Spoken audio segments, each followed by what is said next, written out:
Scooby-Doo looking mother.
You're tuned in to the Player Circle podcast. I am your host, the Iceman.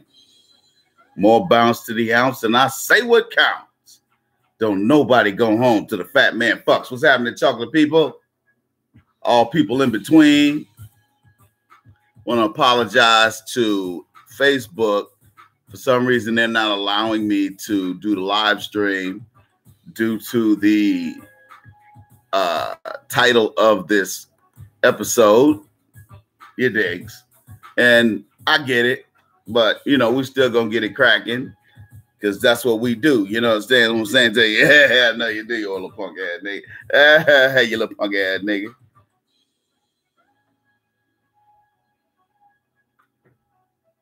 So I'm trying to make you understand, young blood, that this ain't no game out here, player. This ain't no game out here, young blood. They play for keeps. Sucker motherfucker. Says today now.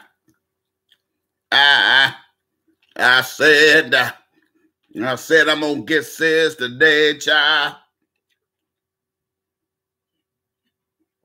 That's what I'm gonna do. I'm gonna get on down and go up in you, girl. Sure enough now with your punk ass.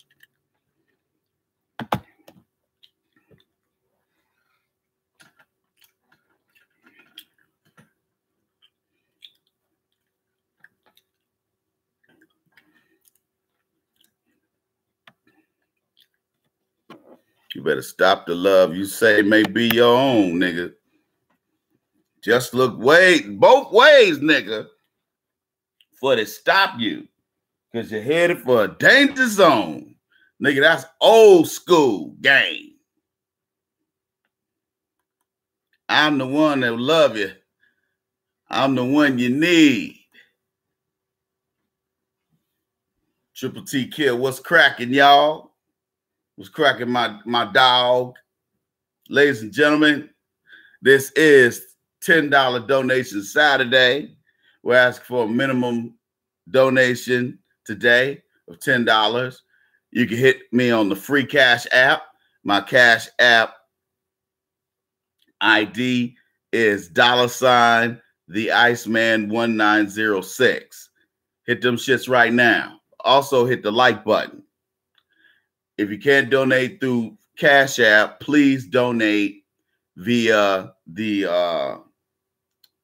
go to asktheiceman.com, scroll down to the donate button and hit that and then donate. I'd like to thank everybody who is on recurring daily, weekly, or monthly donation. I want to thank you guys, Grim Noir Graphics. Appreciate it. My man, Brown Sausage, you're going to be on here in a minute. We just ask for a minimum $10 donation. Okay. Can y'all get them shits popping? Can you get it popping? We appreciate it if you can. Yeah, because I'm about to drop some knowledge on you, and I need for y'all to be on one accord. You understand what I'm saying? Tell you young bloods. All right now. If I shoulda, coulda, woulda, that's what folks always say. All right.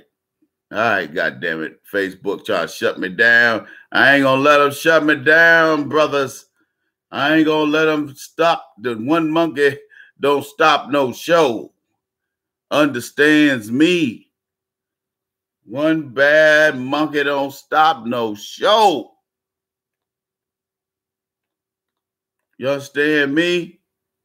No brass ass monkey go stop no goddamn show. With your bitch ass.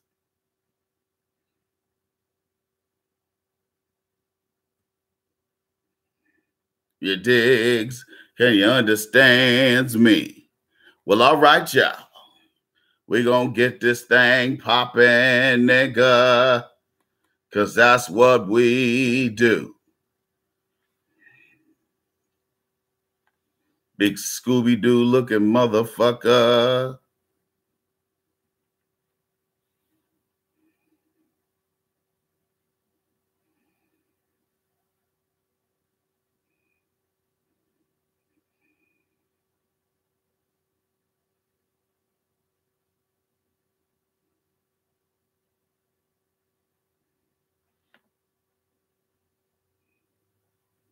Wow, sad. Anyway, we got to get this popping. We're going to go ahead and try to get Facebook popping. I don't know if we can, but we're going to try. For some reason, the Facebook folks on one page, they did it to me last week with this page. Scooby-Doo looking. So they censoring. And then they say, oh, we don't do that. Like, hell, you don't.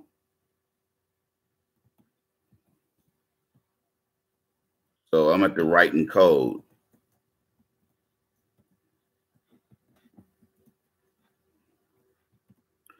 Yep, I'm going to have to write in code.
Give me a second.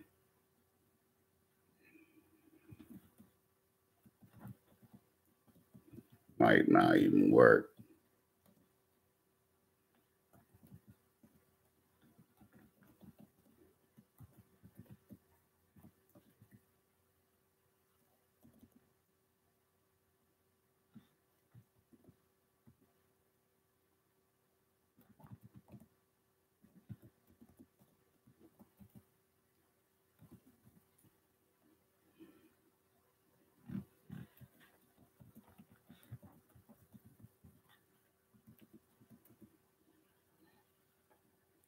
Yeah.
Here goes.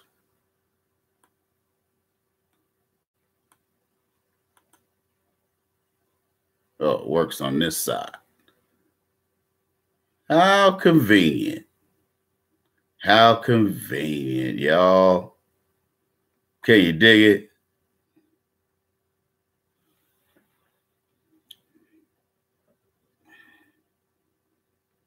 Scooby-licious looking motherfuckers.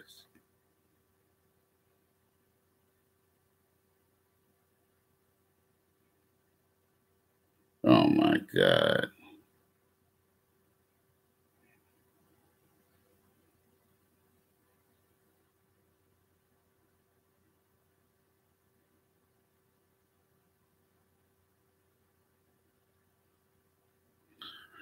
Oh my God.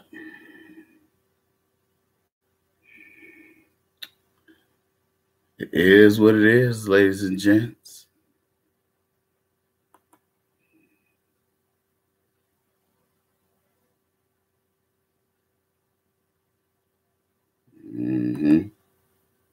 Sure enough is. Let me get everything cracking and we'll get going. Sorry, I'm starting a little late today, but we're going to get it cracking as we always do about this time.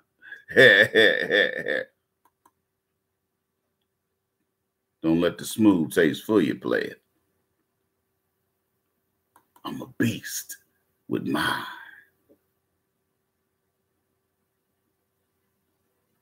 Scooby-Doo looking move.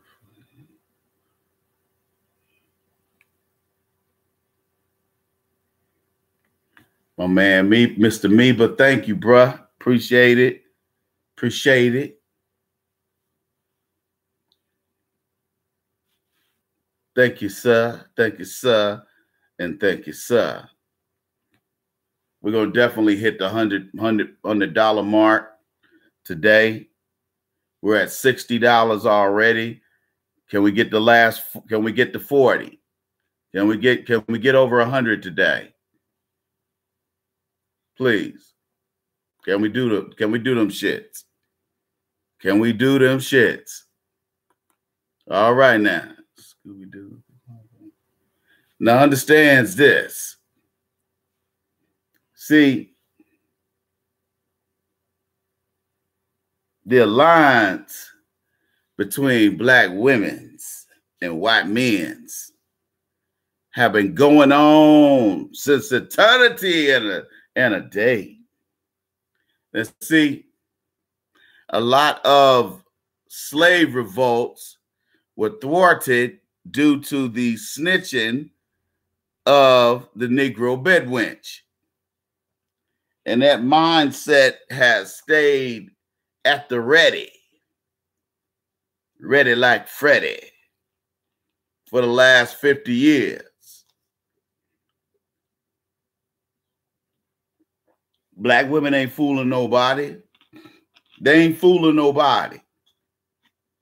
Turncoat, you notice, one thing you notice is turncoat blacks are really starting to expose themselves for who they are and what they are.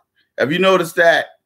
Oprah out here buck dancing and bojangling because she done got so many favors that, you know, she gonna be the face of this attack on R. Kelly and her and Gail. They're gonna be the, you know, attack dogs for white supremacy, representing white supremacy. You don't see no white people interviewing any of these people. So after Neverland, that hit piece on MJ, on Michael Jackson, which is total bullshit. You digs? To keep the attention off the white pedophiles who are the real criminals here. Michael Jackson was never no pedophile. And so I don't know how many different ways people got to prove it. His lawyers proved it. There was no evidence. There was just a fucking kangaroo court. There was stuff being admitted in that case that was a joke.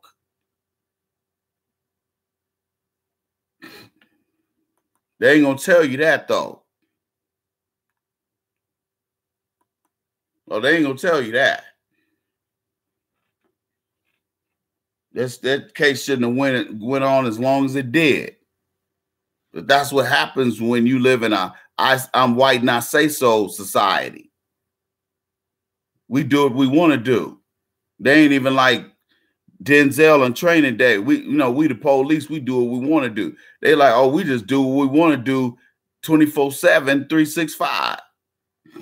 And we'll do it to you because your people are organized. Better ask somebody.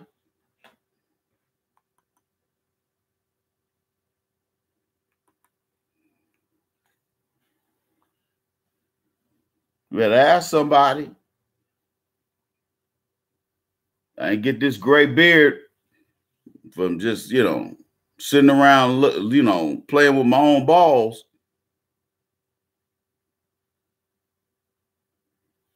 You better understand. Yeah, Gail King is a Negro bedwench. All she date and marry is white dudes. Ain't no white dudes tearing up that big juicy booty. I mean, it got kind of old and untempting, but 20 years ago, Gail had that bootay, and she used to show it.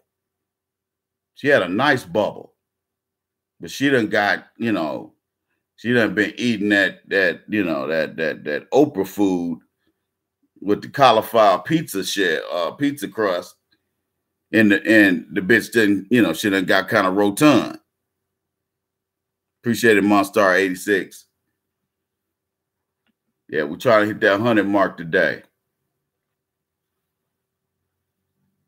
We'll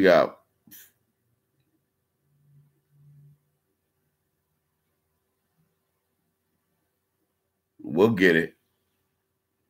Hey, everybody. Let's get it, y'all. Let's get the donations over 100. Let's get it. Facebook, welcome to the broadcast. We're already in session, if you want to call it that. Facebook, on my other Facebook page, we usually do Play a Circle podcast, but today, I gotta do what I gotta do.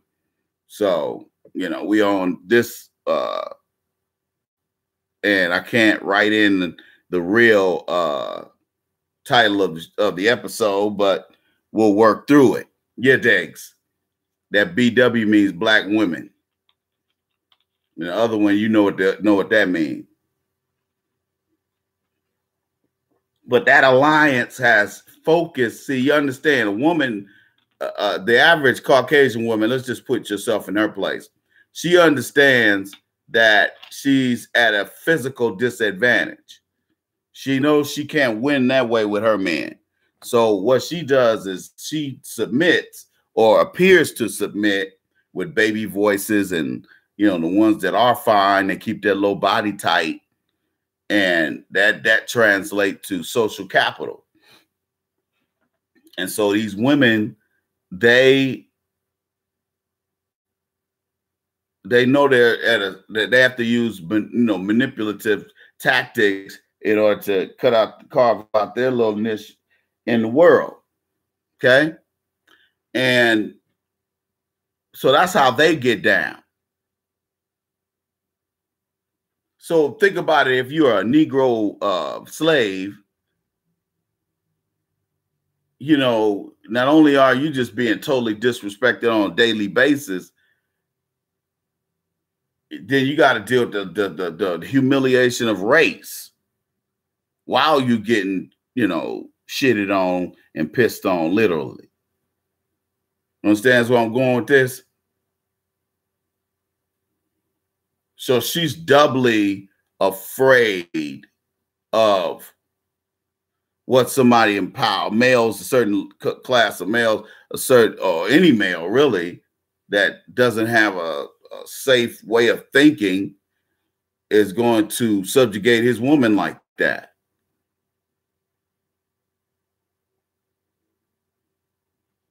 Not a normal man's going to do that. A normal man's not going to do that to his woman.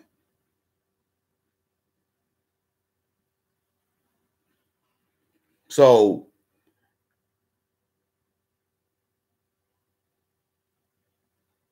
what the black woman, some of the black women have decided to do was build an alliance.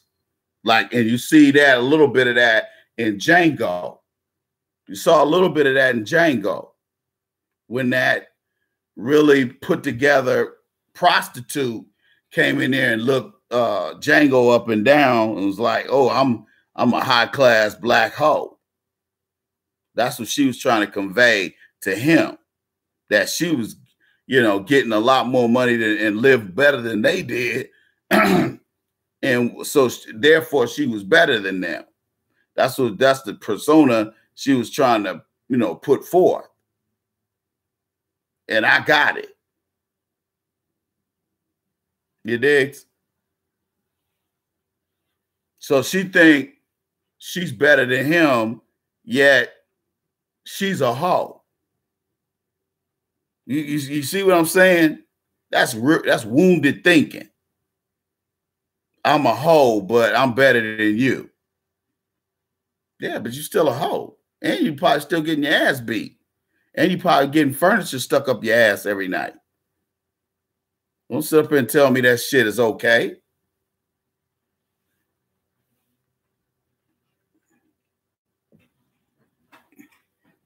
Don't tell that lie. So some of these black women chose to be a snitch, to be a mole, and thwart black revolutions. It's been noted throughout history. Some of you probably already know which ones I'm talking about. Like I said, there's a lot of black people out here, male and female, who want to live up under the nuts of white supremacy. They don't want to eradicate it. They don't want to do away with the system. They want to show us how they can live to be a better nigga or better nigger, and still keep the little dignity they do have under white daddy's ball sack. Can you dig it?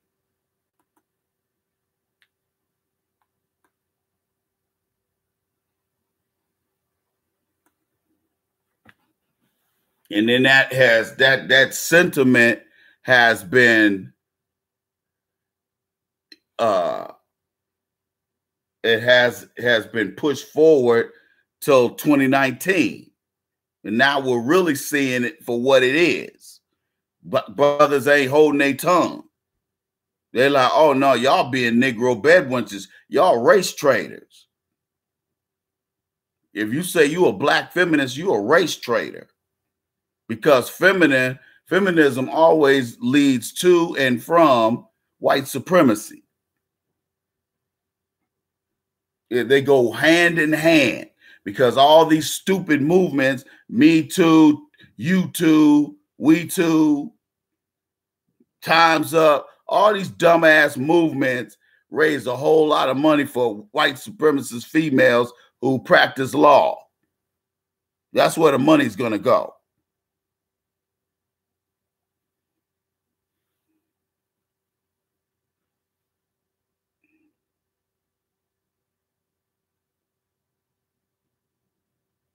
So when feminism came along and black women already had that resentment, that resentment and that secret alliance carried forward till 2019. We see how that moved.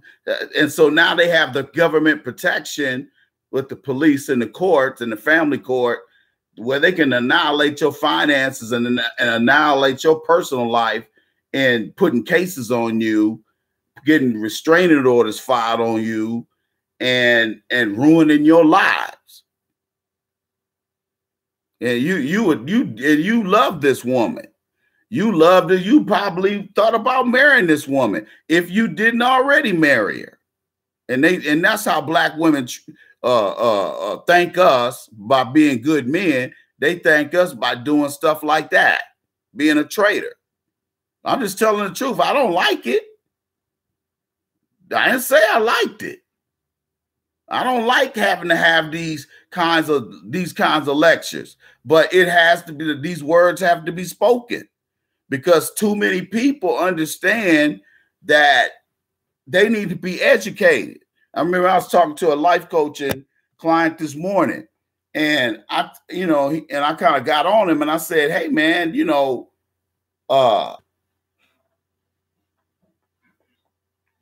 nothing's going to change if you don't put no work in. If you want it to be shitty, if you want a shitty life,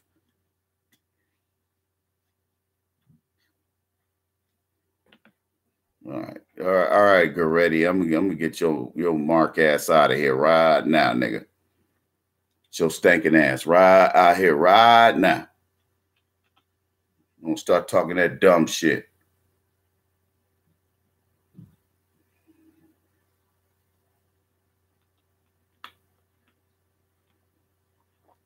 I didn't know Roger Ebert dated her. Why would she date his goofy ass?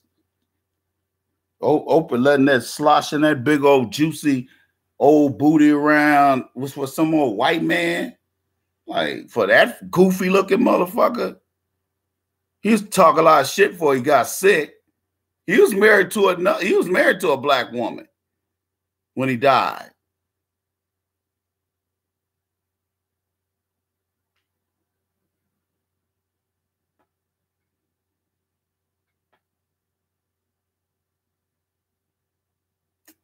Man, his wife ain't shit. That show you, like I said, if you don't have to look far for what I call disrespect and utter just loathing and hate for black men. You don't have to look for examples for that. It's all over the internet. It's all in the print media. It's all on TV. Over and over and over and over again. Hey, we don't give a shit about black men. We hate black men. Hey, white daddy, this is how much we hate black men. Kapow, nigga. That's how they feel. That's why they don't have a problem calling popo on you. They ain't got no problem taking your ass down to the child support court and sitting in front of the prosecutor and the judge and dig all up in your financial ass. They don't have a problem. Getting what from? What are you talking about?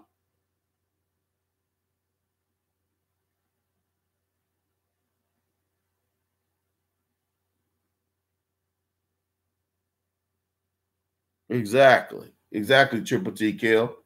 Fuck y'all talking about? Y'all talking gibberish. Talking gibberish. Hey guys, we just need $30. We just need $30, okay? Everybody, we got $30 to go. Okay? Scooby-Doo.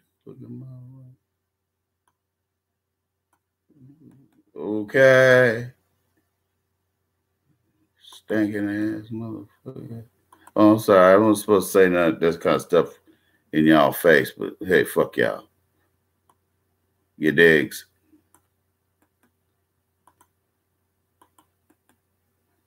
Let me tell you something. These women are man eaters. They are man eaters. They have no respect for you.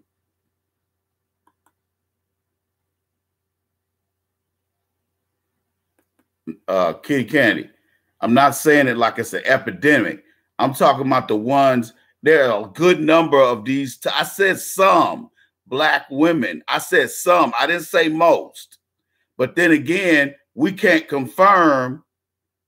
We can make an educated guess that most black women are adversaries of black men. Are you disagreeing with that? Because a lot of women are sleeper cells. They'll wait till a point in time. Maybe they not a shit talker. There's a lot of black women who ain't shit talkers. And they know how to hold their own and their discipline, and they're going to show their violence towards you if you get them pregnant or you ask them to marry you and you get connected to this person financially, emotionally, sexually, in every way. You're connected to this person once you marry them. Then they show you their asses. Trust me, I know. I'm not saying all of them, but there are a good number of black women who show you that the way they talk in public, how they treat black men. It's the multi-pronged result process that renders the results that probably half the black women out here are adversarial and don't see black men as a teammate, which is why we socially suffer and economically suffer, because we got a woman that fakes like she on our team and then turn around and bites us in the ass and play and is really spying for the other team. You're really a British spy all this time. That's how we get done. And this is not something to not be serious about. This is a serious problem. This can extend into a survival problem because they're already attacking us from all sides. And if we got a woman that we can't count on. How do you expect us to play? How do you as a black woman expect us to take you seriously?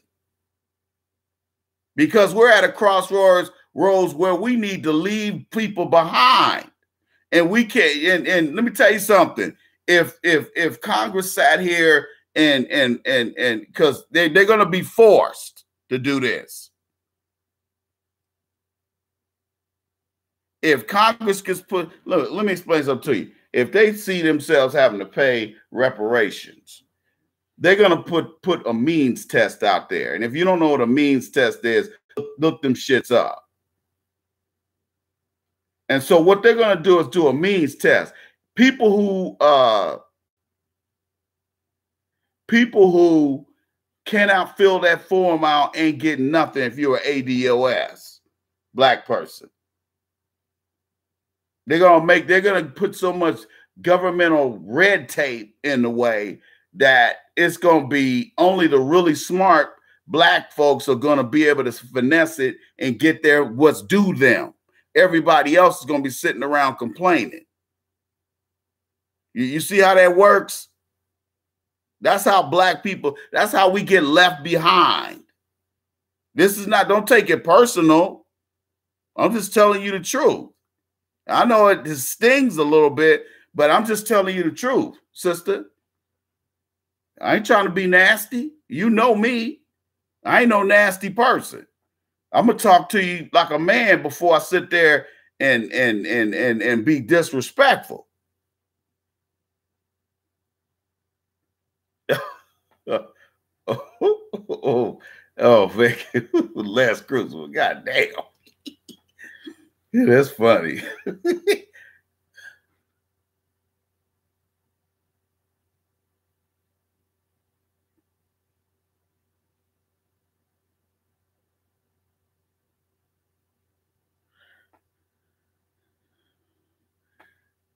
It's an interesting conversation going on over here in the chat room. Please continue. Very, very good. This is what I want. This is exactly what I want. Kitty Candy is a very intelligent sister. She's going to debate you tooth and nail. And I love, and you know, hey, brothers, hey, you got to get in there and make an objective argument. She's going to make you do it. I'm not saying, no. I'm not saying a whole bunch of bum women out here. Most women are not technically socioeconomic bums because the government will give them shelter and will give them and find if they don't have skills, they'll pay for it. There's so many foundations out here that'll pay for it. And so you can get a leg up on your black man. So you can be a bum bitch and go to school, go to the Bryman School, I mean at the Everest College, and you know, and be a massage therapist or goddamn some old bullshit they got out of there, you know, CNA, certified nursing assistant, making $14, $15 an hour, and you graduate and make that money, you know, you're gonna be, you know, Team Hunky McGee. Because who was handing out all this money? These white folks, Mr. White folks, AKA Hunky McGee. So your allegiance, if you ain't really ain't paying attention, because I know some black women just do this by accident, but most of them know what they doing when they fucking over black men. They don't let them play dumb. You digs? So what the black women are seeing now is the tide is turning the longer Trump is in there, because he's defunding, like, you know, like the Women Against Domestic Violence Against Women Act. See, you got guys, you got to understand, they're trying to push through a LGBT money grab right now. Look online and make your and state how you feel. But the homos, it's called the LGBTQ something act. And let me explain something to you. Where every bill, this is what you need to understand. Just like it was with the Welfare to Work Act that was woven into the Federal Child Support Apprehension Act, or whatever that was, Bill Clinton come up with, and which is ironic to me, being that allegedly he has a black son and I think 2 black kids, because they said he liked black booty just as much as he liked Caucasian booty. And this dude is on Facebook and YouTube doing videos, and he looked just like Bill Clinton. Everybody done seen it. It's sisters, if you ain't seen it, search for it. This dude allegedly is a Bill Clinton love child. But the thing is, he looked just like him. No doubt.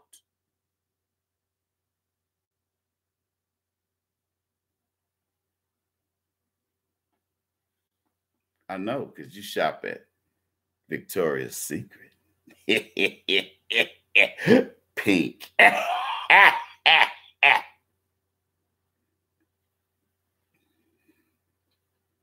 Lady, look, let me explain something to you. If you are in a position where you feel like you know, Hunky McGee is buttering your bread and you don't know no other way but to be a Negro bed wench, hey, dude, you do you. But understand that what you have done is gonna get back to us. And when we try to date you, that's gonna come out, or you're gonna have half black kids. And we're gonna be like, oh, so you a Negro bed wench. Now you don't come back home. Oh, I can dig it,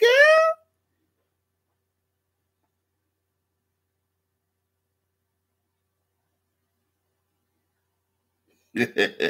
Send me diamonds. Here you go, man. Come on.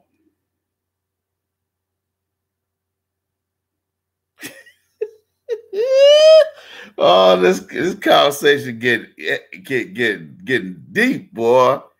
Hey, if you're not subscribed to my channel, the Mad Voodoo Man channel on YouTube, subscribe to it.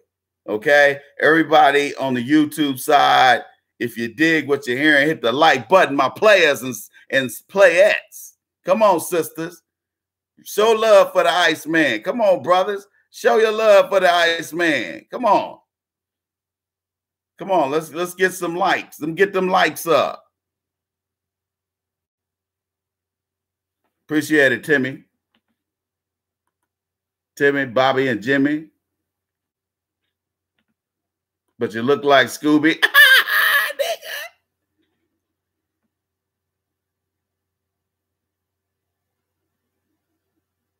Well, I understands, brother.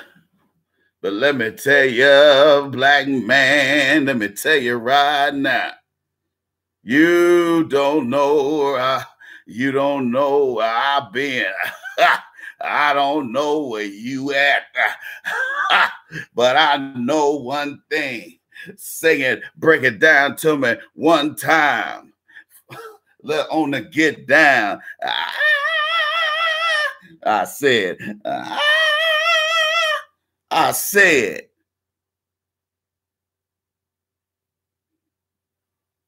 there's a secret alliance between the black woman, to quote my Korean brethren, the black woman and the Caucasian male. Can I get a witness this evening? Oh, yeah. Black woman. You know what I noticed? And I've had cats tell me this over the years. Let us have cake. For real. Let me explain something to you. Dig it. Now see, what black women are seeing now is that there is punishment or possible punishment for being a race traitor in public. So a lot of these sleeper cell black females, they go on doing what they do when on an individual level. Like they'll go and you won't notice she's that type of evil individual until you get with that person on that level. You understand what I'm saying? And these are usually women who, you know, sometimes, not all the time, but sometimes are, you know, 8s, 9s, and dimes, 8, 9s, and 10s. They can pull that kind of shit. But you got women of all walks, of all, you know, qualities of appearance that can be a 0, not even a 1, and still be out here commanding simps and tricks.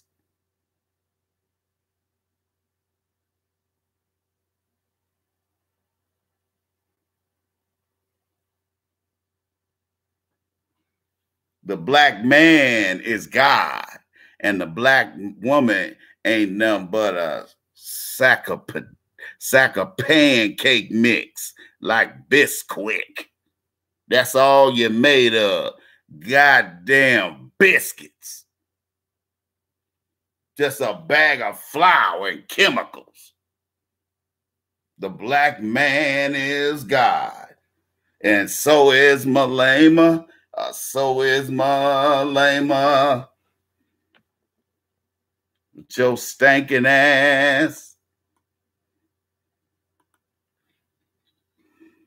society that allows feminism to run roughshod, you notice their economies their economies fluctuating. Their economy is yo-yoing.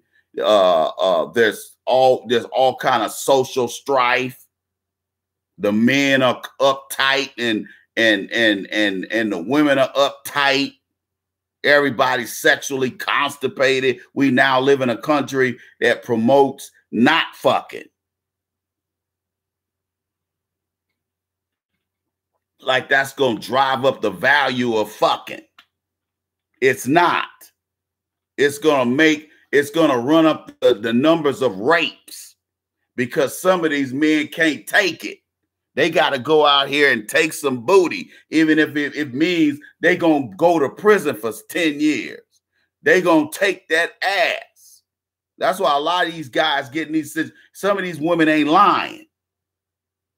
Because some of these dudes will do this type of shit. You'll get a chick over there to your house, or over you find your way to finagle your way over there to her house, and you get behind closed doors and you just start jumping on the bitch. Because you just couldn't take it. You had to have, oh, baby, I got to have you. You got to can't help it. They used to say back in the 70s. Baby, I got to can't help it. If you grab somebody's ass, it's like, ooh, I got to can't help it. That we ain't living in them days.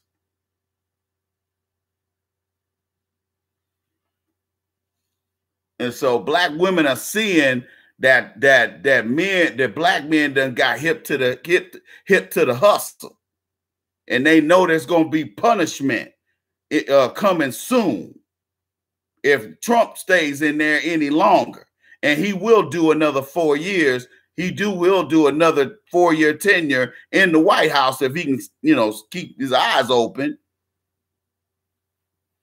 And I hope.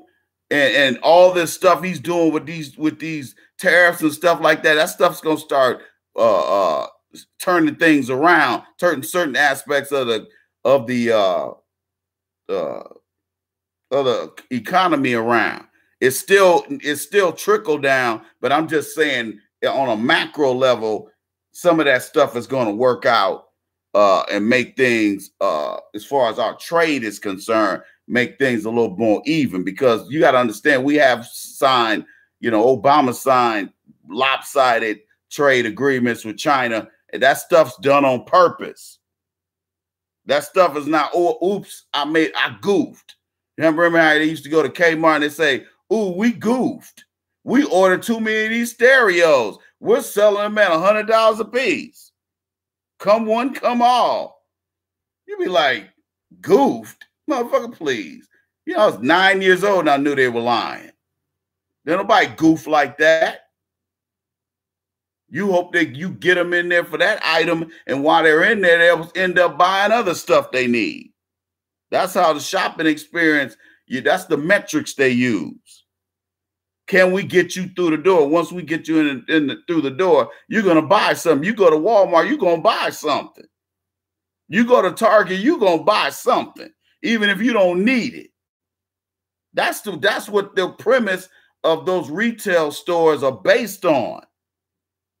I had this stuff when I was in my MBA program. And then after I graduated, when I was a store manager, this is the metrics they ran. Of course, the public don't know nothing about this. The lower level employees don't know nothing about this. But if you're the store manager, you know your metrics, because the district manager or regional manager is going to want to know what the fuck's going on in my store.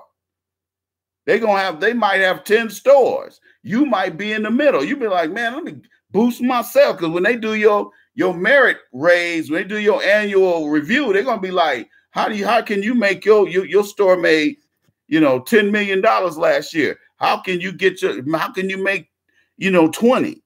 And you got to come up with a mini plan as to how you're gonna boost sales in your store.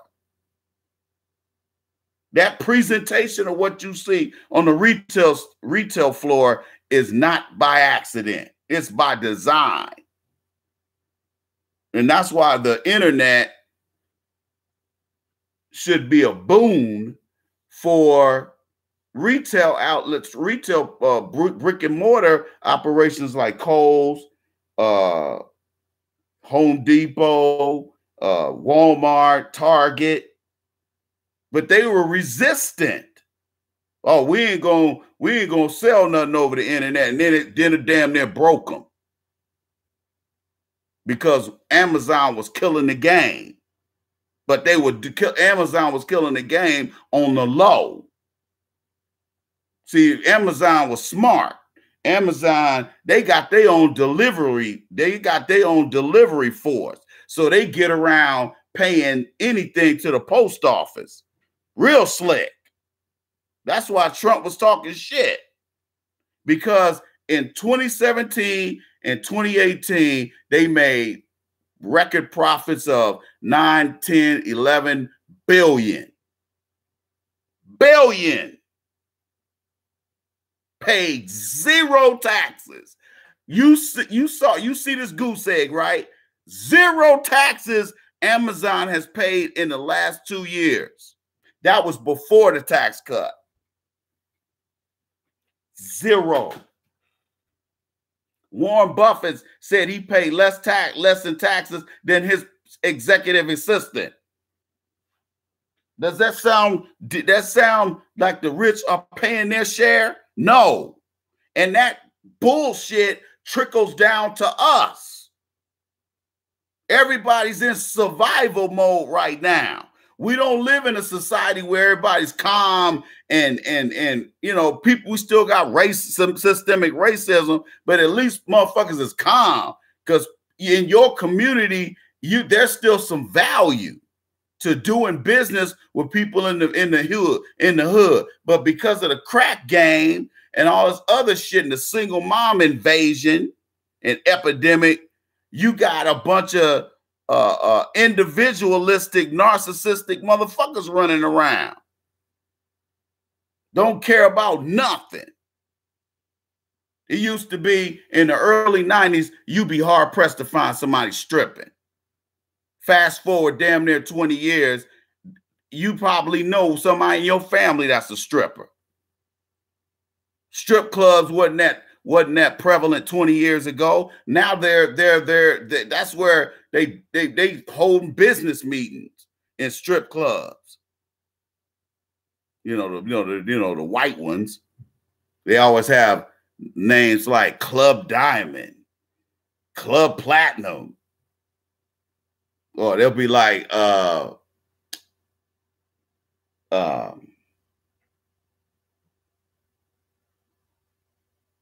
Odyssey, Club Odyssey. It'd be something exotic. And you go in there, but half of them, bunch of old tired ass white girls that's about 5s and 6s, and then they got some dimes sprinkled in there. But they usually have work done, though, if you know what I mean. Wink, wink, wink. They usually have an artificial rack, if you know what I mean, Vern. Bitch nigga. He said King of Diamonds. No, King of Diamonds used to be a black strip club. That sounds like my club, First King. It got three kings. It had a sign with 3 kings like this. Man, I pulled so many bitches out of there, man, back in the day when I was married. Nigga. Boy, it was some some of the finest black women in LA that stripped there. Now they moved up the street. Paradise. Club Paradise. Like, man, it's so dead in there most of the time. But it's a big ass club. It's upstairs, downstairs. That kind of shit. And now all the black strippers strip over there. Okay? Like over there at Sugars and Stank Antonio. Where Timmy Diamond's at. He know he used to go over there to Sugars to get that $7 steak dinner. Yes, my nigga. Where my Air Force cats at that been stationed at over there at Fort Sam Houston and Lackland and Randolph. Where my Air Force people at?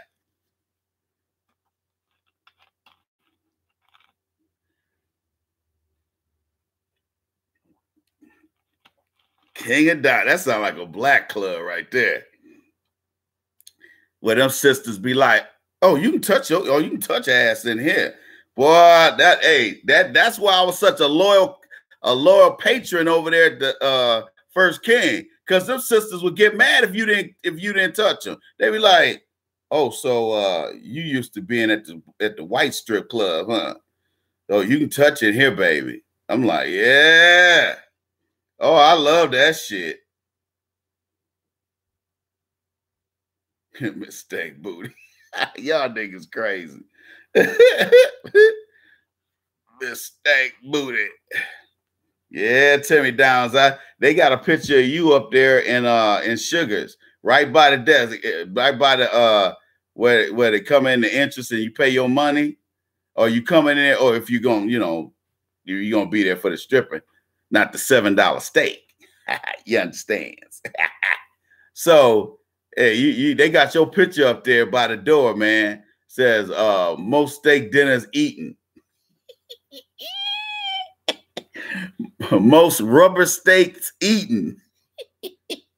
It looked like those steaks that used to get on the plane when you fly.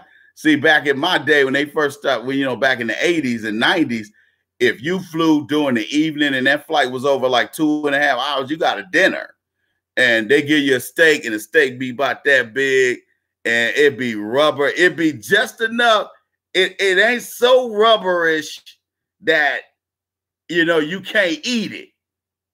Because dogs like chewing on gristle, your digs, not humans.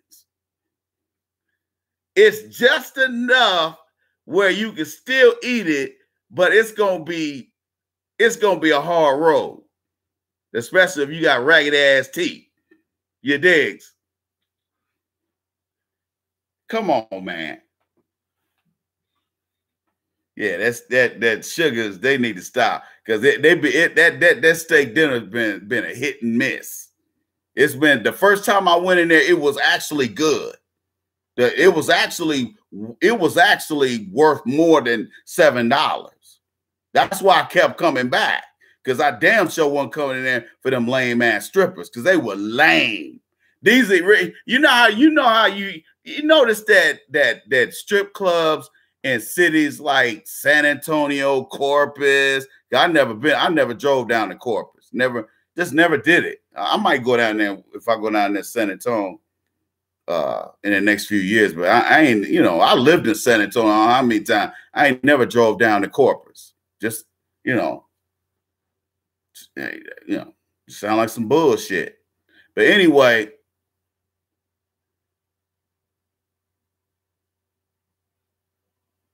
you got to understand something.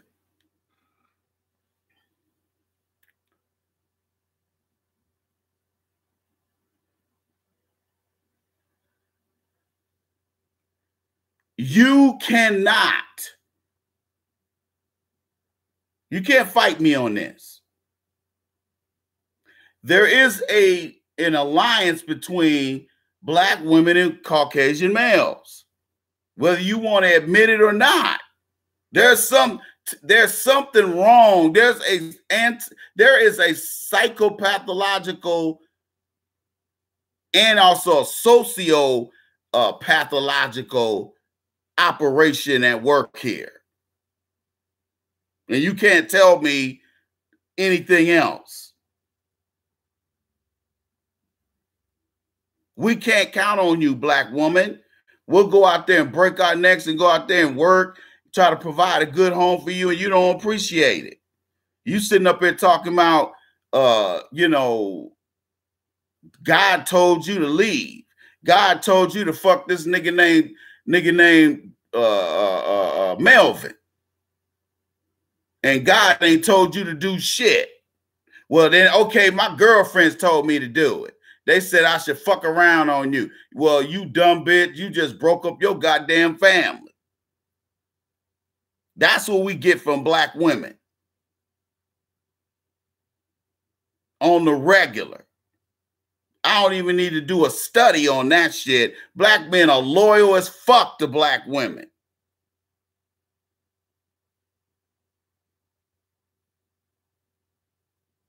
Well, let me tell you something. Ladies, let me just say this to you, and I'm not trying to be disrespectful. If you got with a man that didn't provide for you, I can't speak for those guys. I can only I'm speaking for guys who like me who did what they were supposed to do. I'm not asking for a pat on the back, but I'm putting that information out there that black women, you got it good and you fucked up. Because these brothers under 40, these are different type of brothers. These brothers ain't cut the same. Yeah, you got a lot of simps and tricks out here, but there's a movement afoot with these young brothers under 40 that they just black women. You better they not fucking with y'all. That's not good for the population. See, you only see a lot of you black women claim you got all these goddamn degrees in gender studies and ball studies, BJ studies, part your butt cheek studies. You got all these goddamn degrees, but you can't see your own narcissism. You can't see your narcissism. That racially you're being annihilated and you helping these motherfuckers do it. You see, when people say, when you got people like myself who are content creators who say, hey, look, this is what's going on. People call me a crackpot because even though they see it happening and unfolding over in front of their eyes, they still don't want to admit that they're picking us off right and left. And it ain't the police killing us that I'm talking about. Every day that these black kids, especially these black boys, get in these classrooms and get these racist ass white female teachers treating them like shit, they just tune out. Or they go home, they can't count on you. You ain't never had no relationship with the daddy, so he ain't there. Or he don't want to be there because he know if he is there, he got to deal with your ass.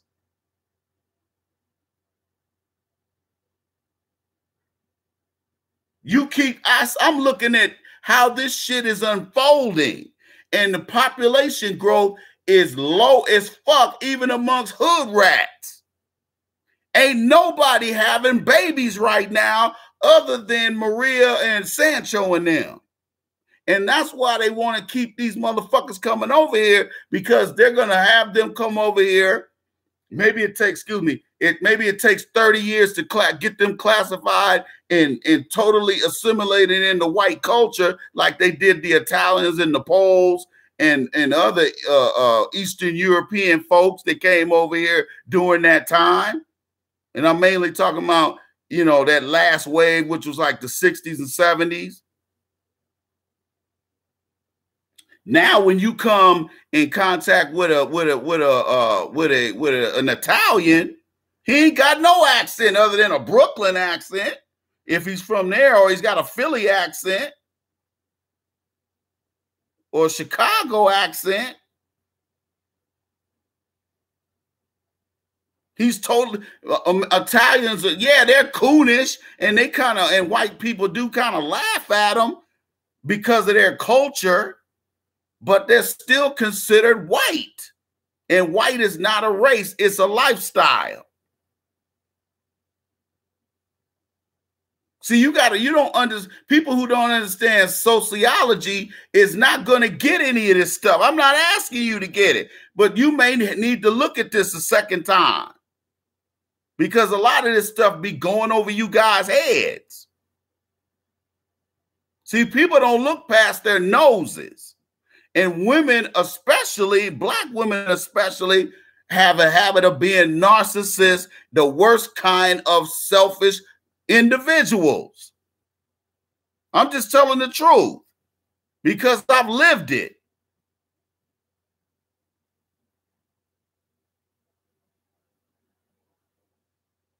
Understand. There is no way in hell black people can compete on the same level with other races, and we got all this internal conflict going on that's mainly coming from disrespectful, disobedient black women. And everybody go over to asktheiceman.com. Please, we're doing a minimum of $10 donation today. Either go there and then scroll down to the donate button and put your $10 donation in there. It's 100% tax deductible. You dig? Or hit me on the free Cash App. Remember, Cash App is free. There's no fees like there are on PayPal. So go to the Cash App, put my my Cash App ID in there, and donate $10 today. I appreciate those of you who have already donated.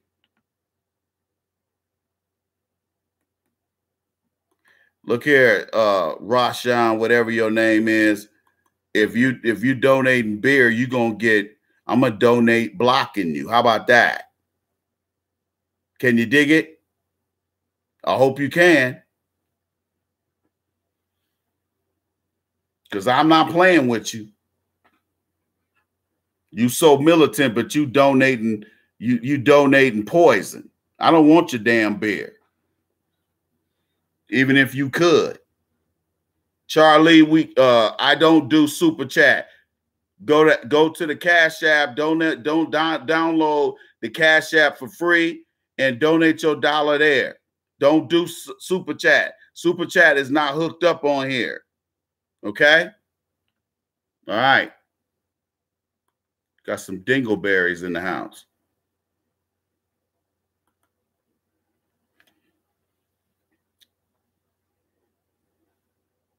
Yeah, sure you were. We'll see. I don't hear nothing over here on the PayPal side. Rashan Sankofa, a.k.a. Edie Amin. Scooby-Doo looking motherfucker.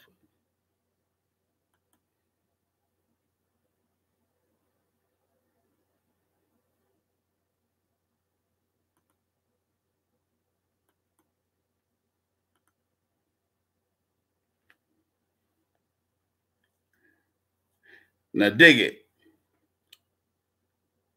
I don't want to have to break the game down like this, but it is what it is, ladies. Kitty Candy, hey, I love all y'all, but I got to tell the truth. Okay? The truth is black women are the only people who are going to be able to fix this problem, because now you see black men are trying to move forward without you. Okay? Which you can smell the tide. You can feel the tide. You are observing the tide, that the tide has changed, and that you are being exposed for the race traitor that you are. We don't have all these single moms for nothing. You're a single mom because you choose to be. You never wanted to be with that man in the first place. Now that you get old, you want a ring. It's hard to get out here and repackage and remarket yourself as somebody that deserves to be treated like, hot off the shelf, hot cross buns. You ain't the most freshest hot cross buns. Okay? Some brothers want some real hot, buttery, hot cross buns. Okay? I'm not tripping. I'm just being honest with you. Look, Kitty Candy, let me explain something to you, sister. I don't want to have to go there, but we got to start educating folks on what we're doing. Okay? And I know it's hard to hear, but don't tune out because I'm not saying something that's favorable. We got to put these problems out here. They stink. But it's best to put the dirty laundry out there and let everybody smell it and then wash it than to sit up here and keep patting black women on the head. I'm talking the ones that's out here fucking up. we can't keep patting them on the head and tell them they doing a good job. And look at the community. We have none. We have neighborhoods that look like dog shit. But yet we got churches all over the damn place.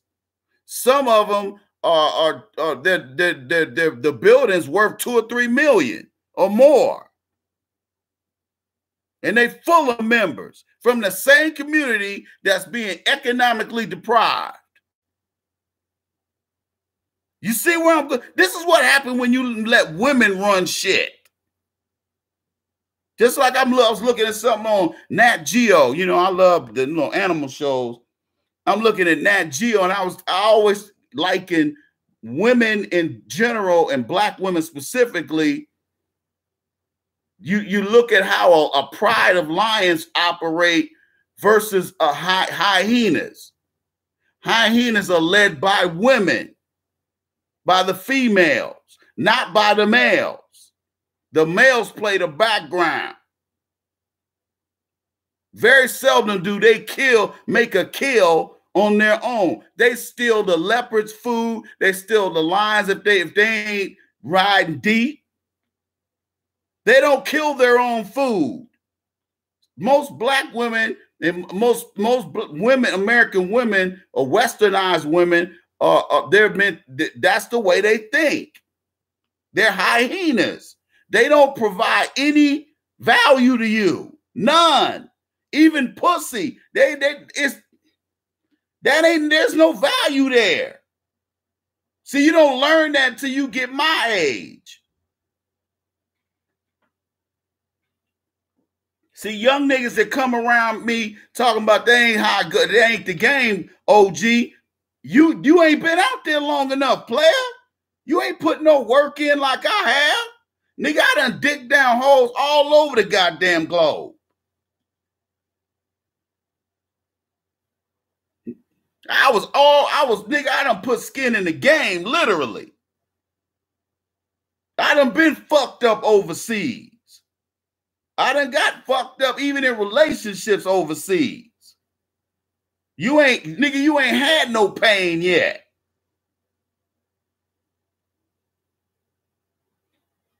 And most of them were 8s, 9s, and 10s. They wasn't what America's offering. Them women don't look their age overseas. Because their diet is different. American companies, they be poisoning us.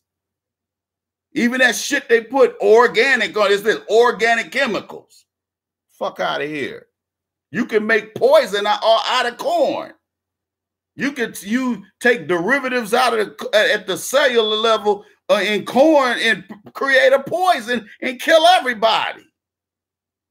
Or it just kills white people or black people.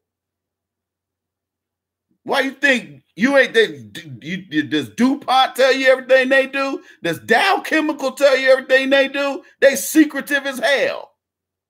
They're the ones that gave you Agent Orange and drugs that that CIA uses to kill people, assassinating people.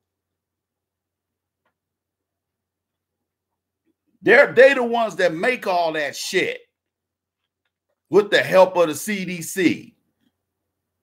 Man, I'm telling you. Exactly, Monsanto too.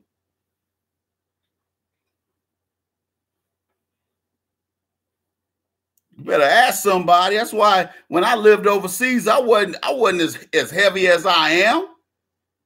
I was so lean because I was running every day. My muscles didn't have all that. I didn't feel like I had all that lactic acid all through my muscles. I was running 2 or 3 miles a day when I lived in Europe. I didn't even look the same. I was damn near my weight that I was at in high school. As soon as I got over here, I gained 20 pounds in 2 weeks. As soon as I start eating that American food. Hey, there's a documentary on Netflix called What's the Health? It's called What's the Hell? It's funny as hell, but it's very informative. A lot of the doctors on there got senses of humor. It's funny as hell, but it's very, it teach you, they give the skinny on how fucked up chicken is. You know, obviously pork and beef are the worst, but they was talking about how fucked up fish was. You know, it was like damn near everything they mentioned on there, you make you not want to eat ever again. That's how bad it is. That's why we get all these cancers. If the same people who are providing raw materials to the pharmaceutical industry to make drugs from some shit that they created in the out here in the ecology, doesn't that sound weird to you? Ain't that some irony for your ass? Ain't it's a damn near like that Marvin Gaye song? Ain't that peculiar?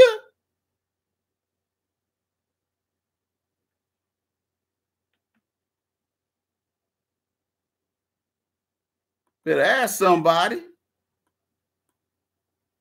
Can you dig it? Everybody donate today. Please go to asktheiceman.com. Scroll down to the donate button. Donate $10 today, or you can hit me on the Cash App. Cash App's right there. $ the Iceman 1906. Get your swerve on, get your groove on. Let's get it popping. $10 donation day. Come on, let's get it popping.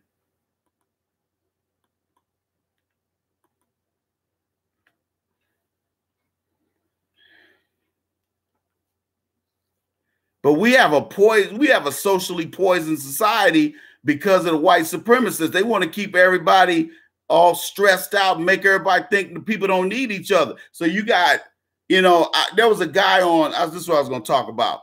This is how the economy, this is how you can listen to these white supremacists basically tell you everything they're getting ready to do. There was this billionaire white dude, guess he one of these hedge funders, and his name was Grantham, and they were interviewing him, and he said everything he said was out the white supremacist playbook. He said, basically, he said, look, he started talking about population control. This is a bond trader. I mean, this guy's a hedge fund manager, and he's talking about population. See, when I hear stuff like that, my ears stand up. Because I'm like, oh, this guy's damn near speaking out the Turner Diaries. He's damn near talking about some shit out of Mein Kampf. He said, well, basically, the birth rate for America is 1.2% below what it should be, which means by 20-something, 30 or whatever, we'll only have, he never said white, but I knew who he's talking about. He said, well, by 2030, the group that's in the majority will now be in the minority. And you thinking, see, dope to the ear, the untrained ear, you was like, well, what's that got to do with anything, Iceman? Well, population control, if you look up Global 2000, which was a conference of world developed leaders, including Jimmy Carter, I think it was 1976, talking about population control. This is when they started explaining how most of the black and brown and yellow areas around the world were gonna make the earth, make the Caucasian, if the Caucasians are not having children in these little all white enclaves like up here. You come up here, you think you're gonna see a bunch of young Caucasian, and it's damn near litter. It's damn near you can throw a rock and hit a gray-haired old goose. It's mainly nothing but gray-headed Caucasians up here. So that's proof right there that their numbers are not keeping up with the baby boomers. The numbers are not adding up for them. So I knew what he was talking about when he started talking about populations. Then he went to. They asked him. I said, "Well, what?" He said, "Well, what should what should American industry or banking or whatever invest in?" And he said, "Emerging markets." I knew exactly who he's talking about. He's talking about the continent of Africa. See, I used to invest when I was did a certain type of work. I invested my money in my 401k into emerging funds, which if you go back 25 years, that what was the emerging markets back then? Asia, Taiwan, China, Vietnam.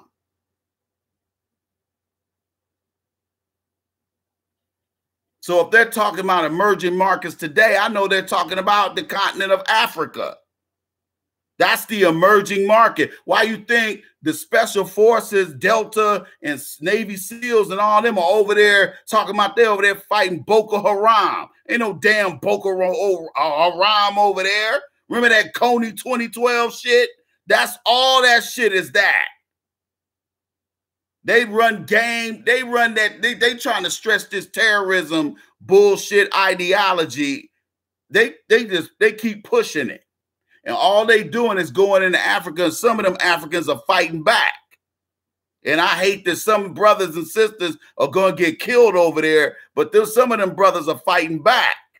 That's why that situation with them 4 soldiers, that one young brother and them 3 white dudes, they got killed because they were somewhere they shouldn't have been. And them people thought they slipped up and said that the people there thought they were there are people that had no business being there, and they got their AKs and start blasting. I hate black folks gonna get caught up in that. Before that, what did they do? They start spreading Ebola all around. Y'all don't don't put two. A lot of y'all don't put 2 and 2 together because your memory ain't that good. That's the first thing, and the second thing, you don't know how to correlate. See, I know how to correlate. I know how to hold on to information, and then 10 years later, I'll figure some shit out that I was trying to put together 10 years ago. So I put all these events together, and I put them together. I said, Africa's the last frontier. They want those natural resources. See, they gutted Africa before, going back hundreds of years, but they didn't gut it to the point where they're trying to decimate it today. And all these African, that's why China's all over the place. But China gonna have to slow their roll because they spreading themselves thin. They loaning money to Sri Lanka. They loaning money. See, a lot of them African nations are getting hip. They're like, oh no, we don't want your 300 billion. We don't want your 300 million. We don't need that shit. Fuck you. Take your money somewhere else. So now they going to Asia. They going to brown and black Asia. They going to Indonesia. They going to parts of India. They going to Sri Lanka and Madagascar and making all these shitty loans.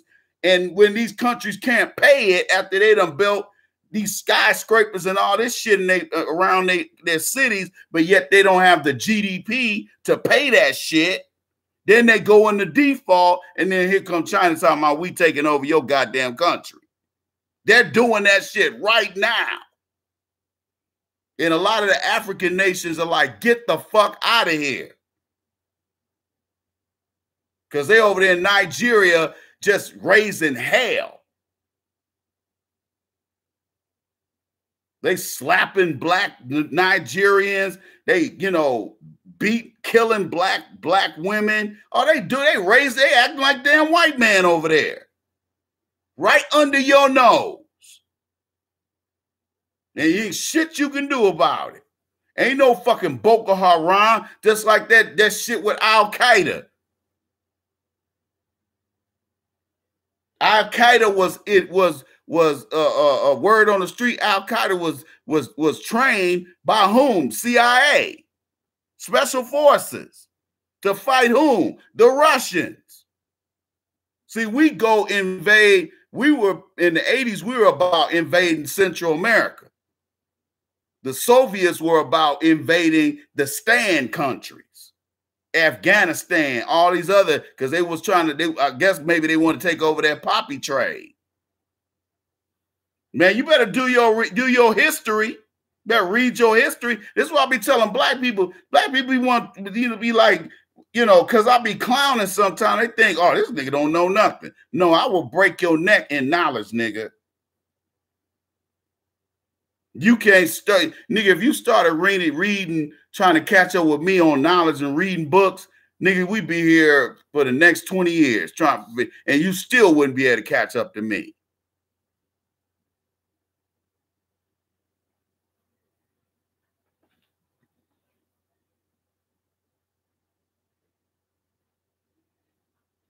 Lung infections, low immune system, and bacteria in the lungs is what creates that mucus problem. I had somebody in my family, they wife passed away from AIDS. It was sad, man. It was some sad shit. But she was out here doing doing low down shit and got the hold to a bad weenie. Got the hold to a diseased weenie. And, you know, she was out of here.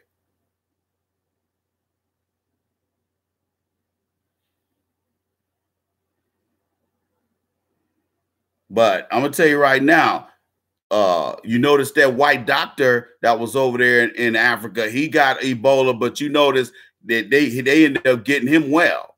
Everybody black that had Ebola over here died. So what does that tell you? They're busy over there in Africa, on the continent of Africa, and it's such a vast piece of land that, see, the Nile River used to be a motherfucker. And actually, the Europeans tried to do some shit to the Nile that never worked. Okay? They would put, you know, certain kinds of mosquitoes in there that they breeded over there at the CDC, allegedly. They would put diseases in the water to make people go blind. They were doing all kind of shit. And then Merck and them would turn around, or their predecessors would turn around and make a drug to cure the damn disease. Ain't that a bitch? You better answer something. You better ask somebody. I'm telling you the real deal, Holyfield. That's why I'll be asking for donations. And over time, I don't remember exactly, because it was when I read Dr. Chancellor with the brother, the Rhodes Scholar, The Destruction of Black Civilization. I read that book. And according to Chancellor, whatever his name is, he said that the Nile organically just started. It didn't have that. It wasn't totally. It didn't totally connect where in different parts and go all the way up through to Europe. It started becoming arid, because that area of Europe of Libya and in Egypt back then was still black. Yeah, you had the French coming over there. You had the Caucasians from the Caucasus Mountains making their way over there, and they started breeding, you know, mating with them. And that's how you got the Egyptian of today, who is considered to be an Arab, or also Algerians and Libyans. The Nile went all up in there, but over time it started becoming the soil became arid, and it became, you know, arid like a desert, like it is in the Middle East. And instead of that part of the Nile feeding that whole delta and all that whole area, with nourishing and oxygenated water. Once that dried up, Egypt, they had to change their economy. And the Europeans used that as a weapon against Africa. Don't get it twisted.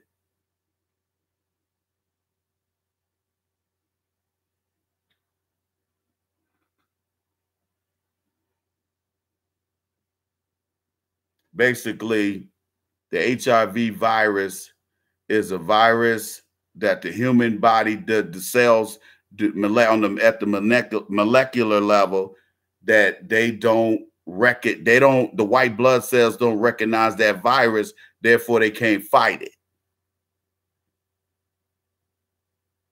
And what that does is lower your immune system. So very basic infections will pretty much destroy your organs and destroy your body from the inside out.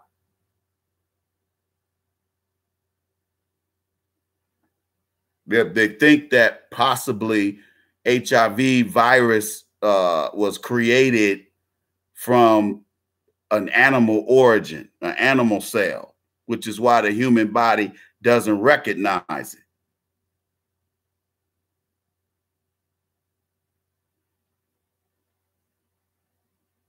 Yeah, the body can't get no nourishment.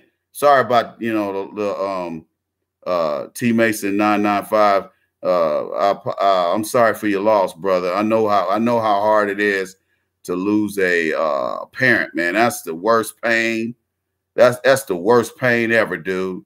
I don't wish that shit on nobody. Seriously, especially if it's a mother. It's really bad. It really is, man.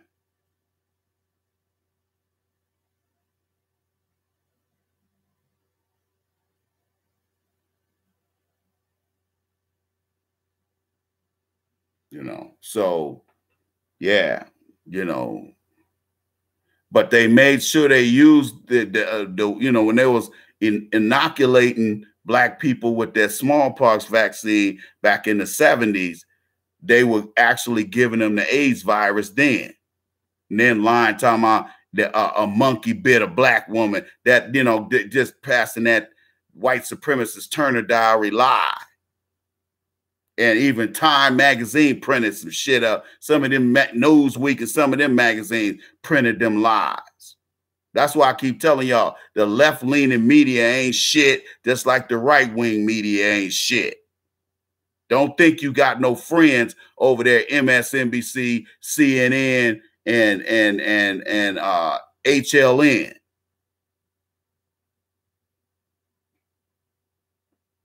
Just like you ain't got no friends over there at Fox News.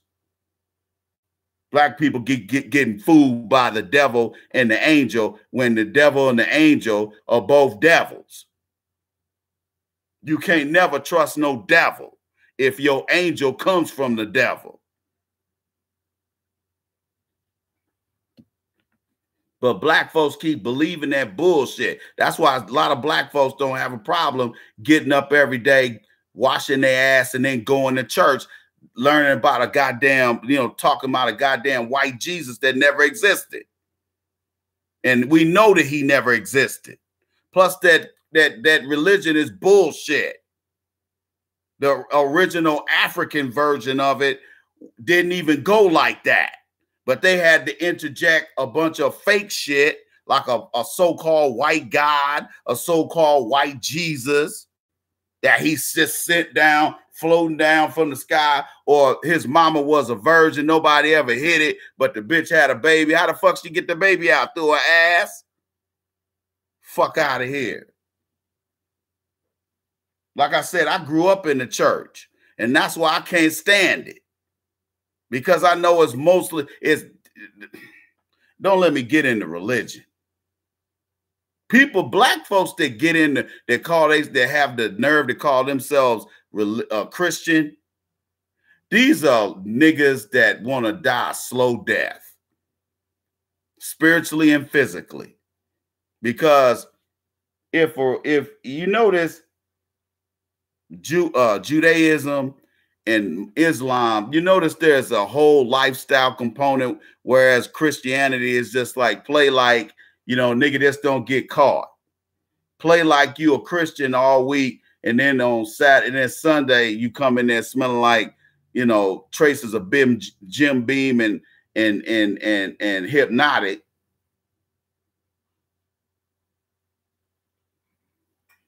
And Hennessy, hip in hand.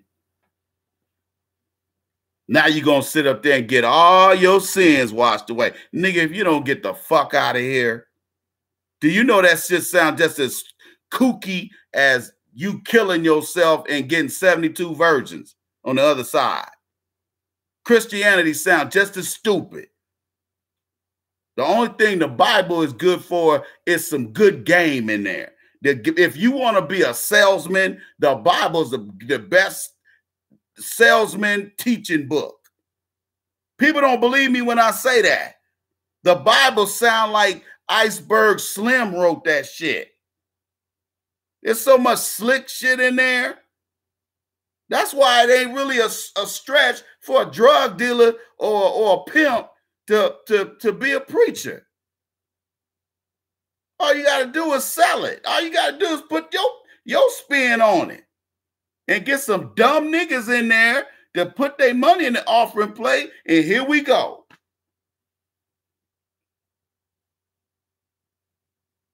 But the one thing I will give the Old Testament credit for is how they portray the mind and the spirit of a woman.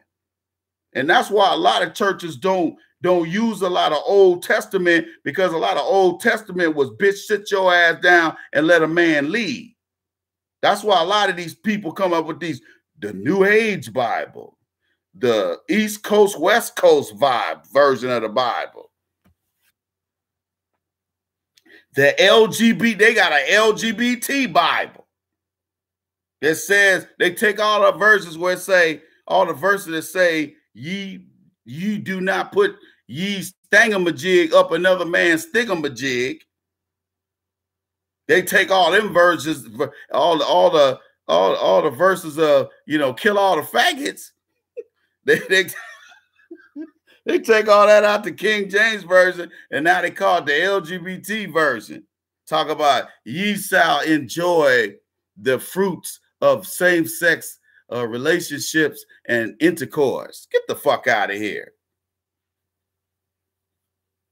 A man's butt was created to extract human waste, not to bring human waste back up in it. Then when his ass gets 60, he got to wear Depends, because his butt is as hollow as it looked like you can drop it. His ass so hollow you could drop a volleyball in it and it not hit the rim. He been busted out so damn good.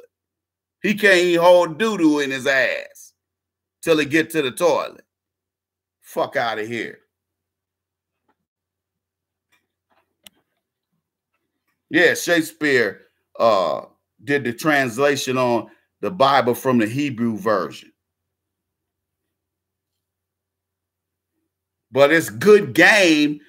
You notice a lot of the older ministers preach from the Old Testament, and a lot of them women start getting the scrunchy face, because they like, oh, that a lot of them verses from Esther or on Esther. I call it the chapter on Esther book of the Old Testament. And it's a lot of woman, sit your ass down, support your man verses in there. See, them women don't want to hear that shit. Oh, they don't want to hear that. Oh, they don't want to hear none of that shit. Because that's like, woman, sit your ass down. This is how you keep from becoming a single mom. Sit down, shut up, poke your booty up in the air. Let me tear it up anytime I get ready. Cook me some goddamn food. Don't talk shit while I'm at work. Then when I get home, you all done talked all the shit out. Now it's time for you to serve me some hash and get up under the table and serve me a nice, good bareback BJ. But see, y'all done got away from that. Now you want to sit up there and run your goddamn mouth, send me text messages while I'm at my job trying to do my goddamn job. You're talking shit. What happened to that $2,500 that was in the checking account? Well, what the fuck was you going to need it for? I was going to get us some tickets to Cancun. I'm like, bitch, that's why we ain't got no money to send these kids to college. We don't need to go to Cancun, bitch. You want to go to Cancun? Put some headphones on and go and look at YouTube with some folks that them made videos when they was at Cancun, and you can vicariously live through their asses. Finna sit up here and spend my life savings on that bullshit. That's why I be telling black men, don't sit there and listen to these women talk that dumb shit to you, talking about, ooh, you need to be take me on a cruise for 7 days, pussy. Don't listen to that shit. All you getting is that same tired ass pussy you got around there in Cleveland.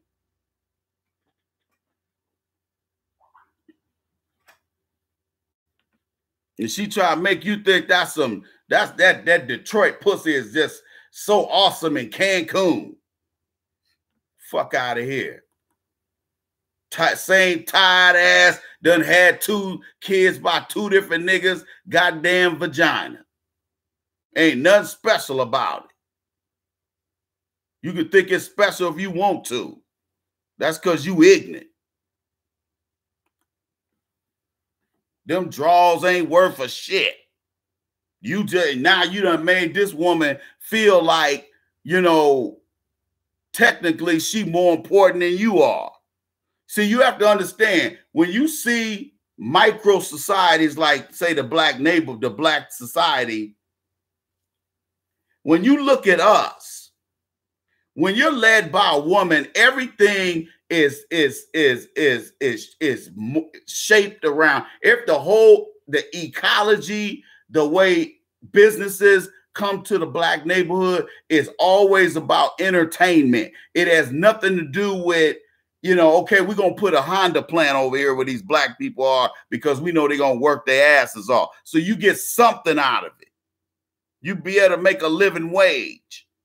But when everything is geared around entertainment, all you have is a bunch of bars, a bunch of fucking strip clubs, a bunch of hood clubs where niggas get shot every day, a bunch of old soul food shacks that serve a bunch of garbage. You got soul food places, catfish places, fish places in LA that's owned by, well, first the Koreans start pulling that shit back in the 90s. Now you got Hispanics buying these sellout niggas are selling these soul food shacks that been there for 50 years. Now they selling the fucking Mexicans, and they back there fucking up the damn fish.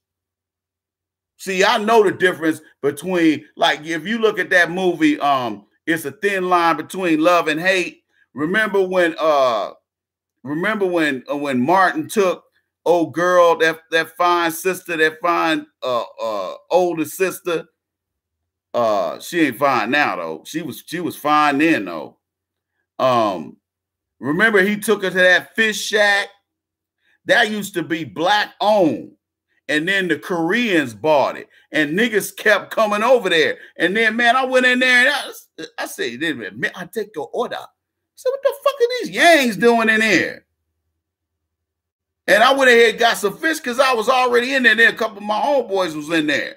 And everybody was getting fish for this was like a Saturday afternoon. Everybody getting their grub so they, eat their grub and go to the club. So we were all talking about what clubs we was going to, how we was about to get our 40 ounces and get this fish.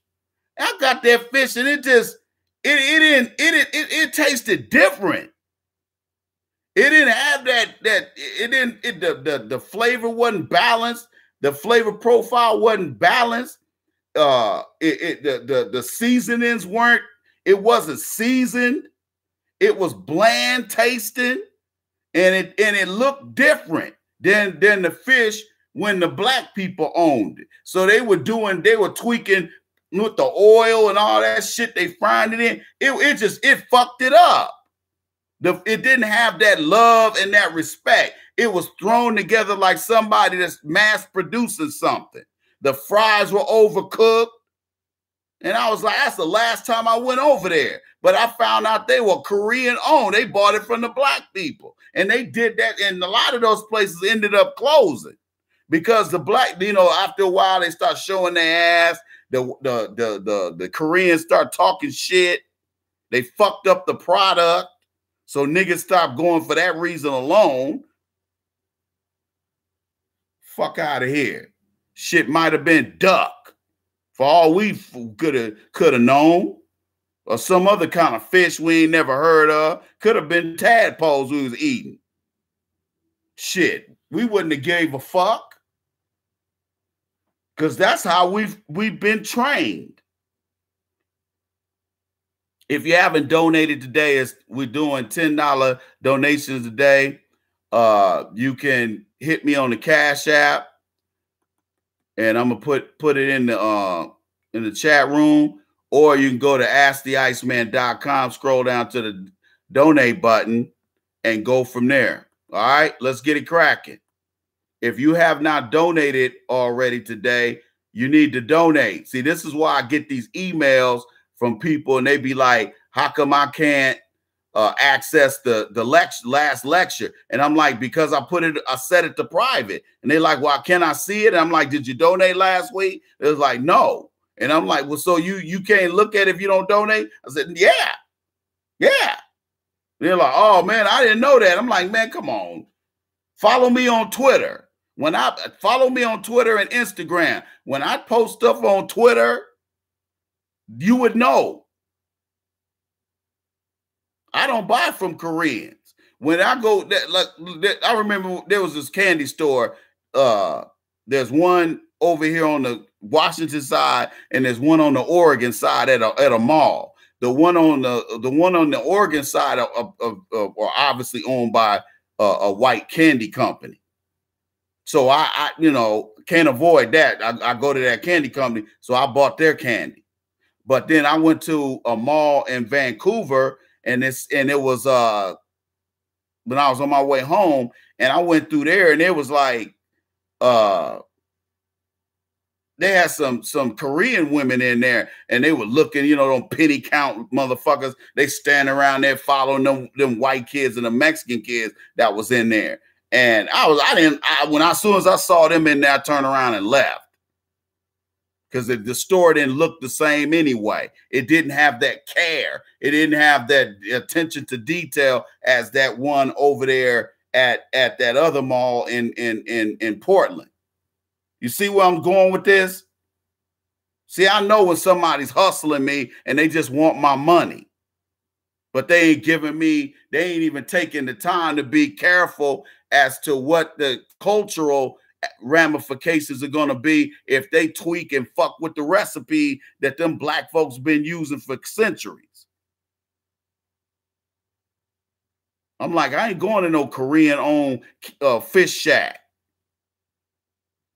You take your ass over there to Little Korea.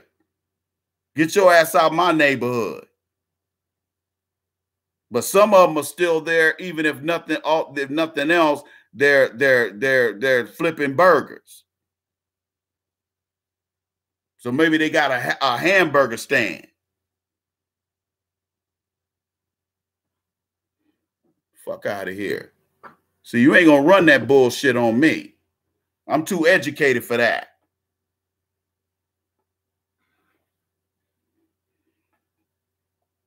But black women, you've made some mistakes that might be irreversible. Because, like I said, this single mom epidemic, this bastard baby making factories that we have all over from coast to coast, this is really setting us back. This is a hit to us, to our survival, when we have all these disrespectful, no good, narcissistic women and men running around here. That's why you get so many detractors that's saying y'all wasting your time forcing the reparations narrative. And I'm like, if it was a waste of time, then why is every Democratic candidate talking about providing some form of reparations, even though they ain't serious about it? Huh? If we ain't making a stink about it and it's being effective and it's changing the discourse, then why is Howard Dean, the former governor of Vermont and chairman of the DNC, telling Tariq Nasheed to shut the F up if it's not working? If it's not working, why is Kamala Harris, Senator Kamala Harris, going around talking about reparations now, but then when she got cornered by a skilled journalist, she finally said, "Hey, I don't plan to do nothing specifically for black people." She finally let the cat out of the bag, just like Bernie Sanders finally admitted he was just talking in circles, and now he wasn't serious about black folks getting no reparations. If we weren't changing the discourse, then why is all that happening? Why do you got Angela Rye, or excuse me, Angela Pumpernickel getting mad? Her and the Roly Boule bird running around here talking about bedeep and dumbass. I didn't say that American descendants of slaves shouldn't get reparations, dumbass. And you got roly poly, bedeep. If you didn't vote for Hillary Clinton, bedeep, you're a dumb ass. Fuck out of here. I ain't vote for Hillary Clinton, Billary Clinton, Jillary Clinton. I ain't vote for Kirsten Gillibrand, Hillibrand, Killibrand. I ain't vote for none of them motherfuckers. I ain't vote for Joe Biden. I ain't vote for none of them, because none of them did a damn thing for my people. I'm just going to keep it a buck. You can go ahead and keep playing tiddlywinks with the Democratic Party if you want to. I left the reservation a long time ago, dog. But I'd rather have Trump in there than to have Joe Biden in there. Because then if we get Joe Biden in there, we'll go right back to the same feminist bullshit that's been happening in the last 10, 15 years. We'll go back to the same gynocentric politics that's fucking up our country. See, they want to show dumbass fucking white girls in Russia trying to act like their feminist shit is working over there. They over there with pussy hats, wearing hats talking about pussy riot on it. But what they didn't show you is the Moscow police laying them things on them bitches and beating their asses when they out there protesting. That's what they didn't show you. Let me tell you something. Russian men are about that life. They women don't run shit in their society. Most of them Eastern Bloc countries, they will kill their bitches before they let them disrespect them the way black women get away with disrespecting black men. You go to Romania and pull that shit. You go to Bulgaria and try that shit, talking about I ain't, you know, we ain't fucking unless I say we fucking. Bitch, you'll end up hanging from a tree. And the police will be like, nothing to see here. They don't play that shit in their country. That's why when they come over here, they women be in line. They women be in check. Boris will fuck that bitch up.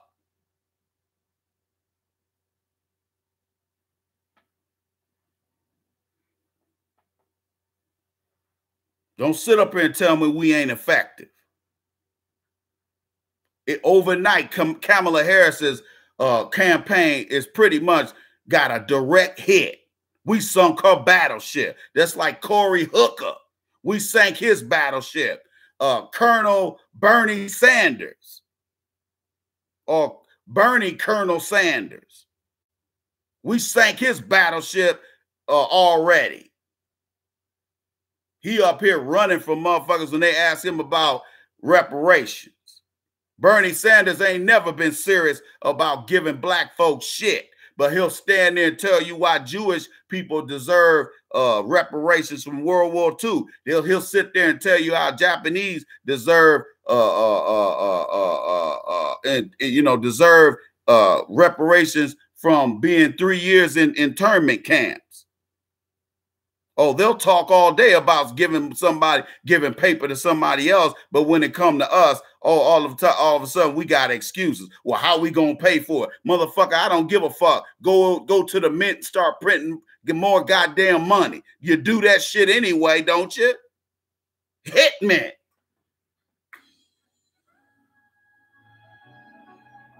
If you haven't donated, I'll give you a second to donate. We're gonna take a break. It's the Player Circle Podcast right here on Iceman Radio, WICE. Ladies, if you're licking nuts, it's WICE.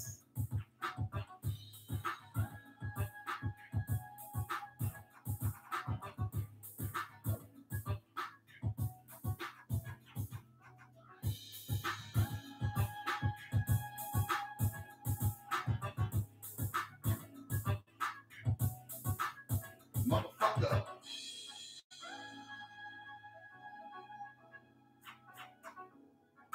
Black ass. Good God.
Let's see if we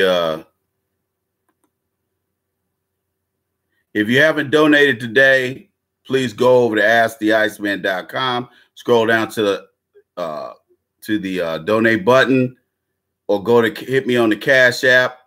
I notice a lot of people are not donating. Why? You know, some of y'all have screwed y'all money up because of Christmas.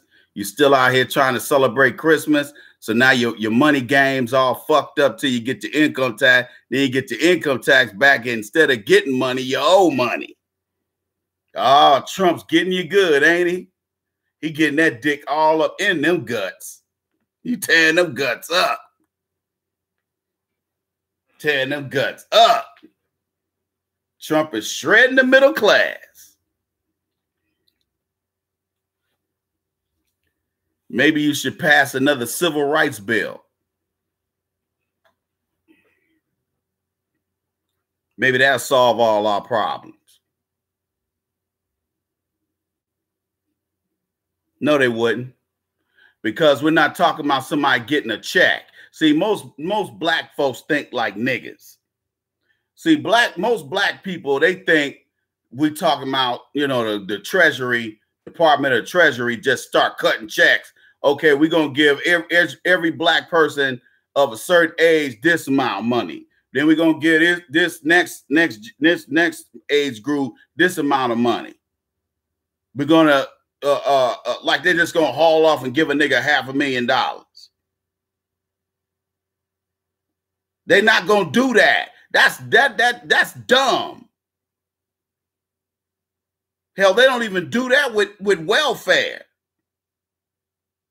And that shit is out of control.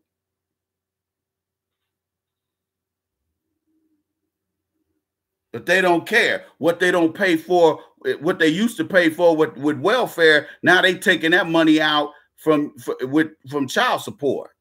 They taking that cost out of your ass. So be careful who you have babies with.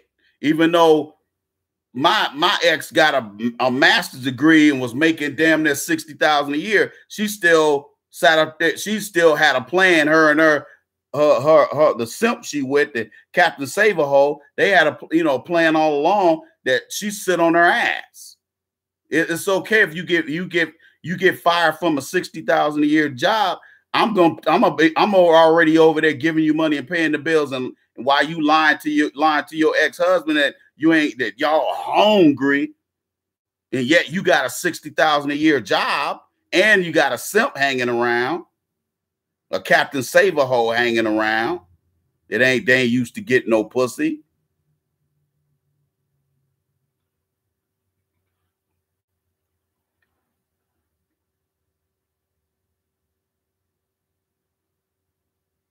They're not gonna do that. And you can best believe that the national action networks, you know, people like Reverend Al Sharpton and all these other folks and all these John Lewis's, all these other people. Let's just say hypothetically, let's just say hypothetically we were going to get it.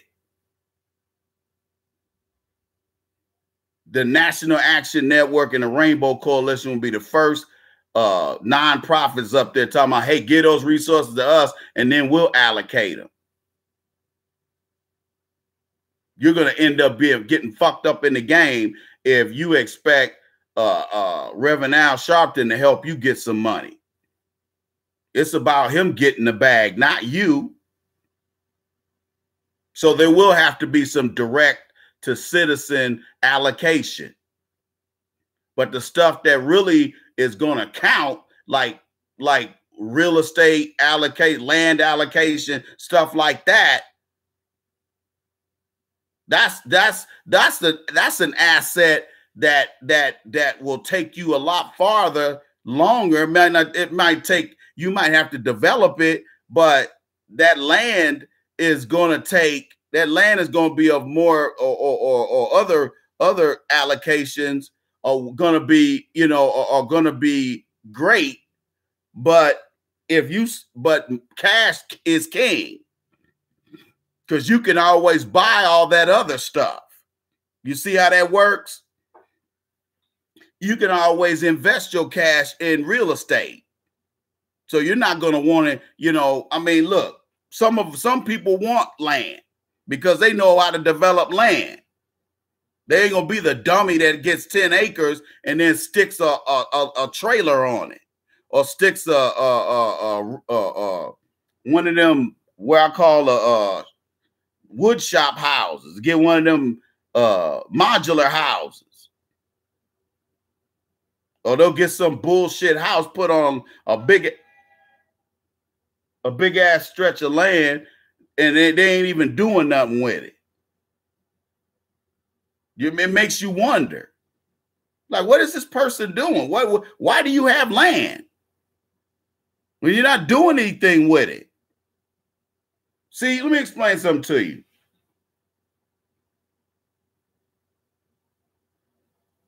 They probably would break off everybody with a check. You're talking about only sending out no more than about 33, 34 million checks. That ain't a problem for the Treasury to do. But there's going to be all kinds of vultures hanging around trying to get that money. You're right. The white man ain't going to take it laying down. Hunky McGee ain't going to take it laying down. Either by force or by trying to finesse you out of your money. Now, yeah, you get dumb niggas that say if they gave every black person $1 million, you know, you got niggas out here going straight to the Bugatti dealership. Hey, man, I just got this check for $1 million. I take that $900,000 model. You dumb nigga. You can't drive that shit everywhere. You can't even drive that motherfucker to the Beverly Center down there in L.A., in the Beverly Hills. That ain't a car you drive every day. Oh, man, I'm going to take the Bugatti to work. Hey, get the fuck out of here. You look like a fool. Good luck getting an insurance company in America to insure that motherfucker. Because everybody going to try to catch you slipping. Shit, I guess probably the only insurance company that can insure you is Lloyd's of London. That old bullshit ass car. But that's what niggas do. Go get a $500,000 settlement and then go over there and get a Bentley in cash. You dumb nigga. I can see if you spent $150,000 on a house. I get that. And you bought a little wrecked car to drive. I get that. That's that. If you ain't willing to do nothing else, I'll still pat you on the back for that. But for the nigga that goes out and get $100,000 Harley and go out there and get a goddamn $125,000 Rolls Royce like a fucking fool, now you make us look bad. But you gonna fuck your own money. You ain't gonna fuck my money up because I'm gonna flip my shit and it ain't gonna take me getting baking soda to do it. Nigga, I will flip $100,000. And it'll be all legal. Cause I know that's how you think I'm where I am today. People don't know what the fuck I do, but they wonder how the fuck I live the way I live. Cause I get out here and work my ass off. And I use the God-given talents that God gave me. Instead of sitting up here hoping and wishing that I'm going to get some money from my dad. See, I don't think like that. I go out here, sink, swim, whatever, and live at my own expense. Yeah, I done ask for money here and there, but you can't depend on that. That's thinking like a female.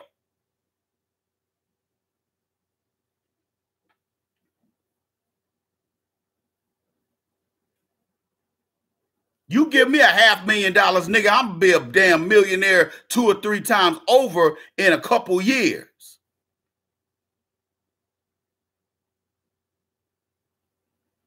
While you sitting up there driving around in a goddamn you driving around in a Silver Shadow. You driving around in a damn Bentley, bending them corners, slapping holes and slamming Bentley doors.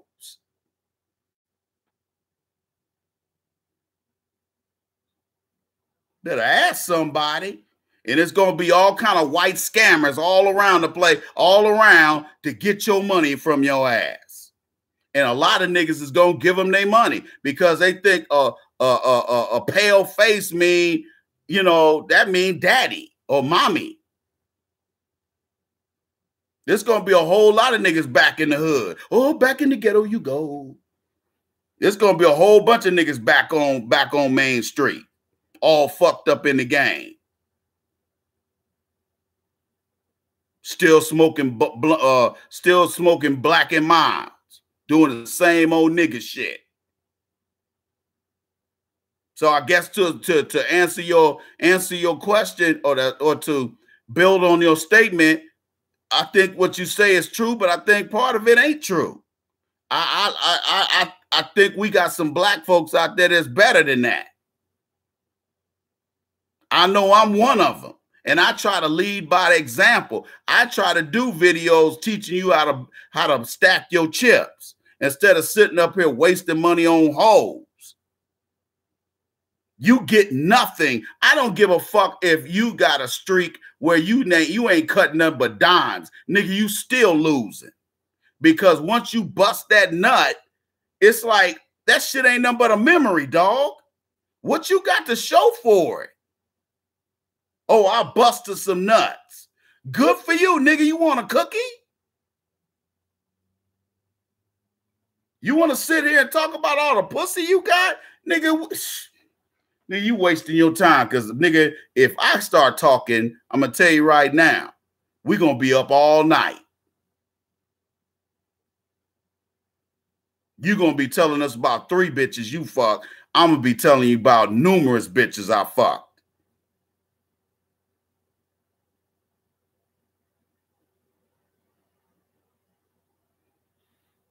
Better ask somebody.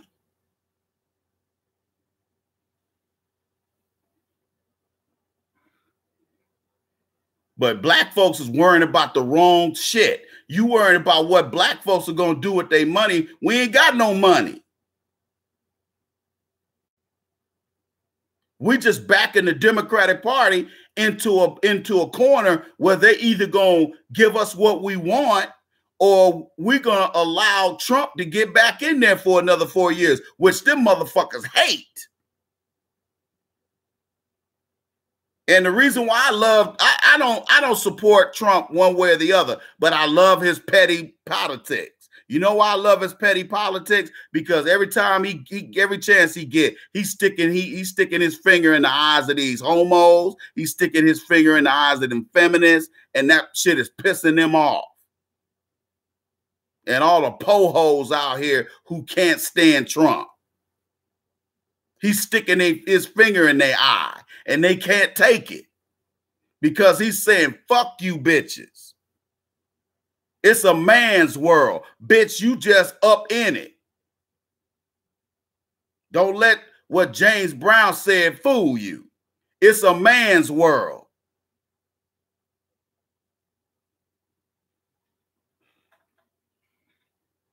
That's why you a sickle mom, because you trying to do my job and you don't know how to do my job. You weren't wired to do my job and you weren't built to do my job. And all you doing is ruining the ecology and the social landscape because we keep following failure. Because everything that's important to you centers around entertainment. And if you got men who are not leading and they are falling for that same dumbass shit, or they're into the same, you got males who don't lead. That's why it's so hard to get donations. It's the same people donating. Every week, every Saturday when we do the Players Circle podcast, It's $10 minimum donation. But I got dudes that sit up here and every week they act like they don't know any better. And I know they know better. Ain't nothing free. Nothing is free. Air ain't even free, nigga.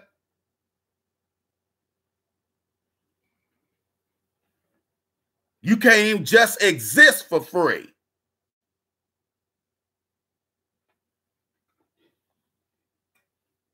You can't donate $10, nigga. You give the strippers you give the strip club that shit for a cover charge. Your broke ass. Hell, Magic City will be a multi-billion-dollar operation once niggas get reparations.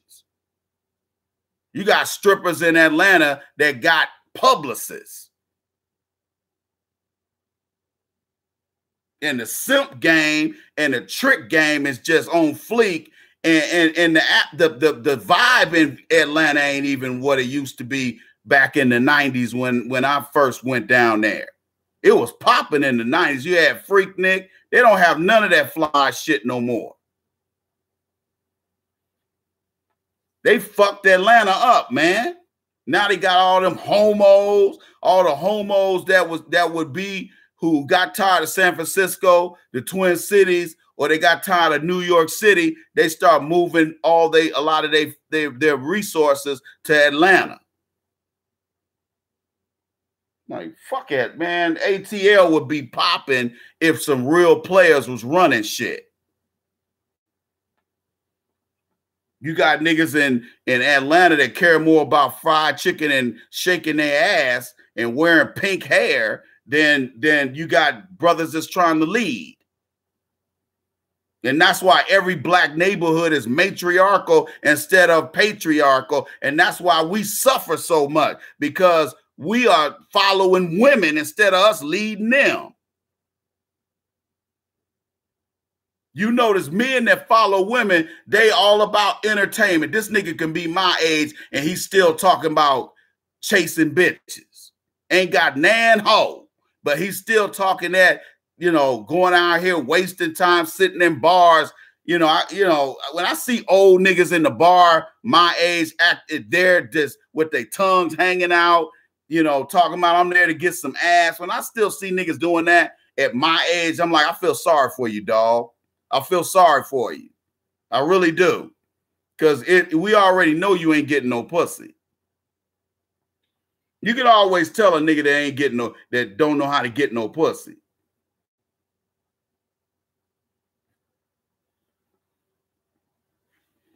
I remember back in the day, if you went to a strip club and you paid for, like back in my day, $10 lap dance. If you paid for a lap dance and you couldn't touch them bitches, niggas would get up and walk out. We get up and walk out. We're like, man, I ain't paying for, I can't touch you. Fuck you. Talk about that's a city order. That's considered what they call it, prostitution or something like. Get the fuck out of here. You gonna let me look in the candy store, but I can't come in and buy candy? Fuck you.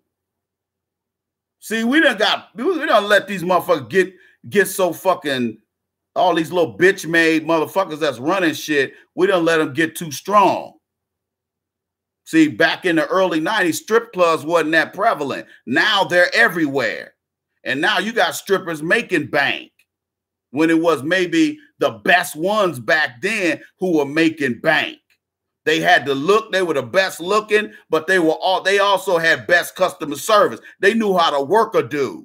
If a dude said he didn't want a lap dance, that bitch she starts spitting. And by the time that fine ass motherfucker got done talking to you with that Mindy Fresh breath and them sweet smelling titties that smell like Chanel No. 5, nigga, you was getting that $25 lap dance. I seen it happen. I seen white girls do that shit. Mainly you see black girls doing it. But then the white girls, they like, I ain't kissing no nigger's ass. Which is why I don't go up in white strip clubs. You ain't getting a dime out of me. I go to white strip clubs in Vegas because they're free. You can walk in there for free. If you don't like what you looking at, you don't like the drinks, you can step the fuck out. You can bounce. It ain't cost you shit unless you bought a drink.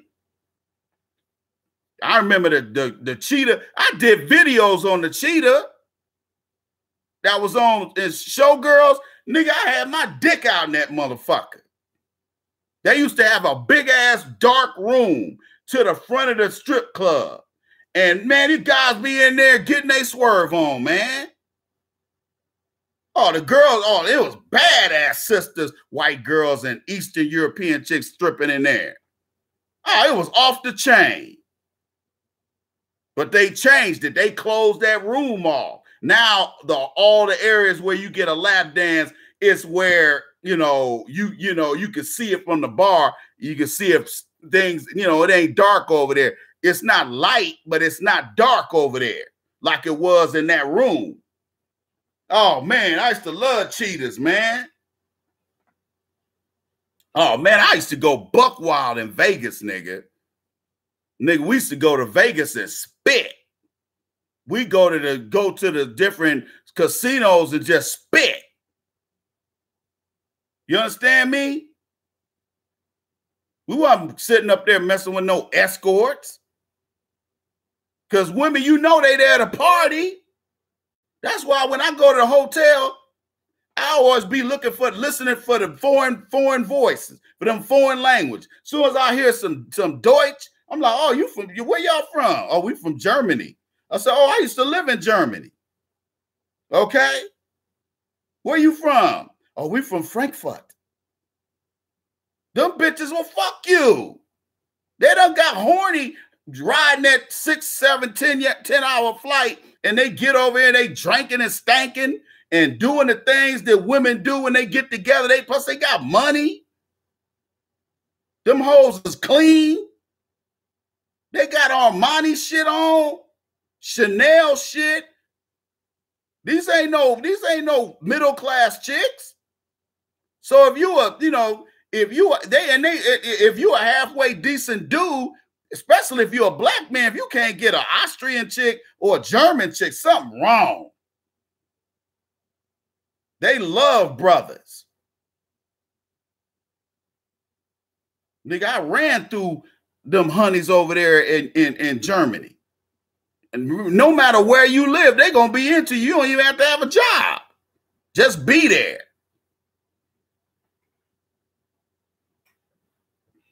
You see, you can't get down like that over here. Got too many feminists over here.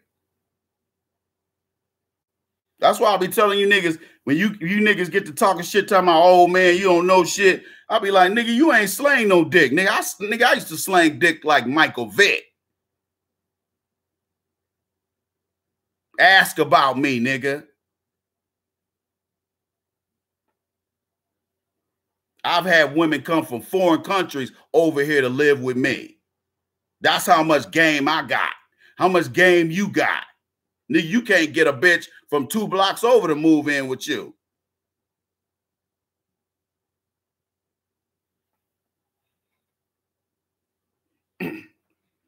Yeah, everybody get old, nigga. Shit, I'm just tired of shaving. That's why I got the Morgan Freeman look, because I'm tired of shaving. Get tired of shaving, man. Getting ingrown bumps and shit. You ain't gonna never avoid getting them ingrown hairs. You can minimize them, but you ain't gonna never get rid of them. But I just go ahead and get the Grady look, the Fred Sanford look, because I don't give a fuck. My body don't look like Fred Sanford. That's why I don't give a fuck about what these women think. Bitch, I done got so much ass around this motherfucker. You should call me a goddamn gynecologist. Kick it!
See, because we live in a Euro-centric nation state, Caucasians, maybe in Europe they do, especially Eastern Europe.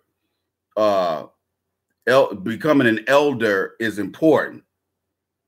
They don't throw away their elder relatives. They take care of them. Now, when they come now 2 or 3 generations into being American, yeah, they start doing things the way Americans do. You go and park your grandmother or your great aunt in some assisted living facility or some other, or a nursing home, because she can't take care of herself. You dig? Because Caucasian Americans live a very fast lifestyle and a very synthetic lifestyle. They age faster than maybe their European counterparts. Plus, they're exposed to the sun too much over here. And Caucasians are not sun people. So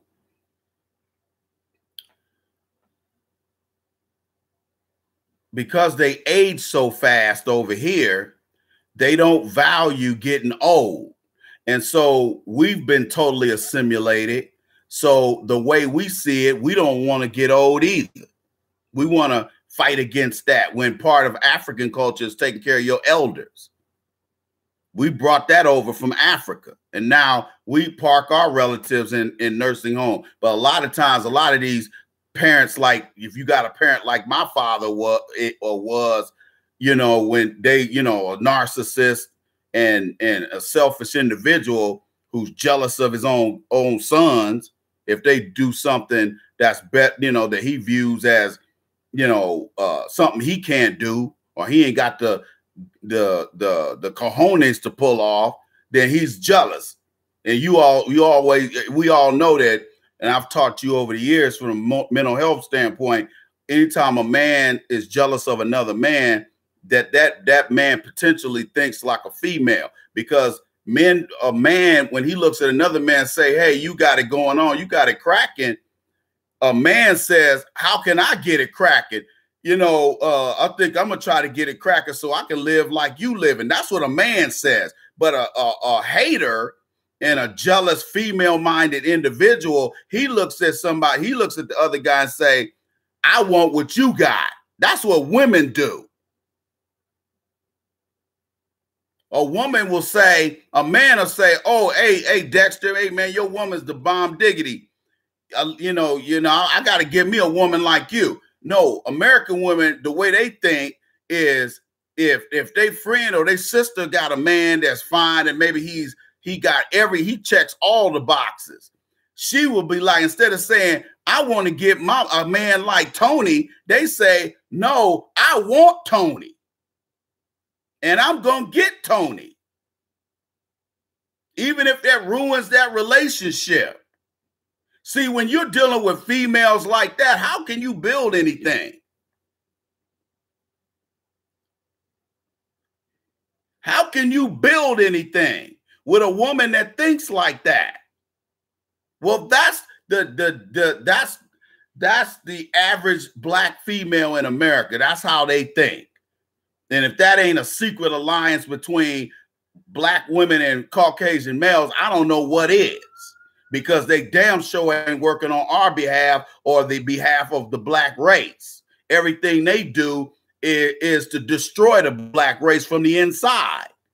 And that's why I keep sounding the horn on coon, Sambos, Negro bedwenches, haters, bum ass niggas, bum bitches, the white supremacists, and the like.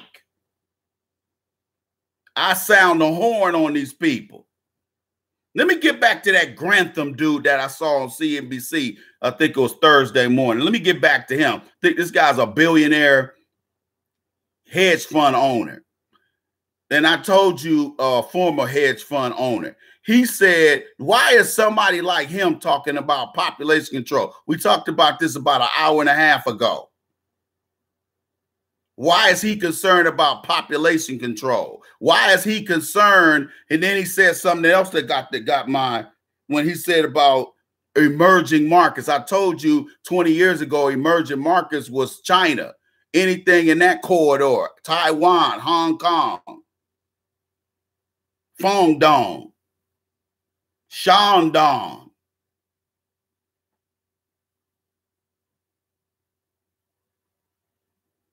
You knew they were talking about that corridor, Far East.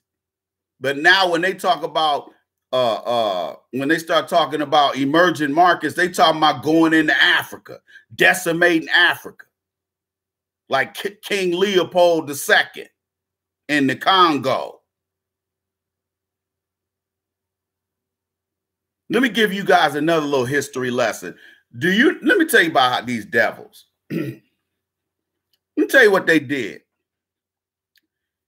I didn't know this, but during World War II, the Europeans and the Americans were getting their ass kicked. The white boys were getting their ass kicked so bad that the French went over there down to Senegal and got about 10,000 Senegalese to come up there and help them fight the Germans. And as soon as the Allied forces won, they sent ships of these Africans back down to Senegal, and then they went over there and mass murdered them. They murdered about 7,500 former World War II veterans because they didn't want them to think that they was over there fighting them Krauts, that they was going to get ideas about fighting back against France. You see how they do? See, this is the part of history they don't teach you. It's funny how they teach you about American history, but they don't mention Rosewood not once. They don't mention Black Wall Street, Tulsa not once. They don't mention Marcus Garvey. They don't mention anybody of significance. They don't mention them killing them Senegalese. They don't mention anything that implicates them. And they doing all the devilment that's getting done. They're doing it. We ain't doing it. Somebody said on Facebook that have you ever noticed that George W. Bush never travels outside the United States? And I was like, well, I ain't really paying that much attention, but to really be honest, I think you're right. And you say, you know why? Because he's wanted at the UN or at the Hague for war crimes. I didn't know that.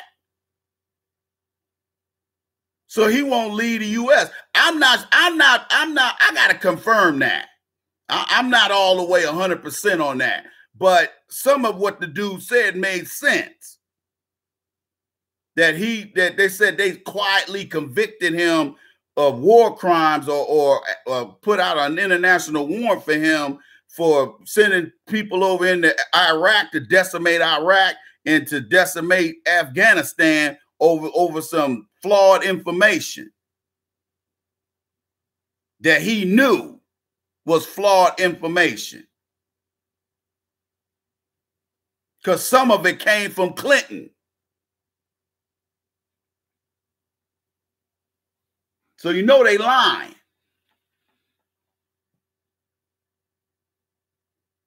See, it's a lot of stuff I can get into that I won't get into on here. Because it's not worth my safety to tell you in this forum. Because a lot of you guys ain't worth the trouble. You ain't my safety. Me telling you something ain't worth risking my life, and you are who you are. I'm not going to put my safety on the line. But I know a lot of stuff that you ain't never heard.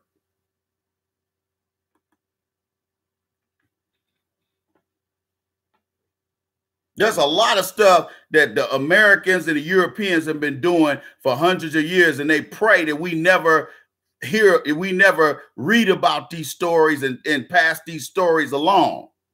Because you got to understand, one thing they want to make sure they keep black folks asleep. They want to keep we come from a class of warriors. We ain't no ass kissers. We don't come from a line of ass kissers and civil rights apologizers. We don't come from that. That ain't us. If you study our history, that is not us.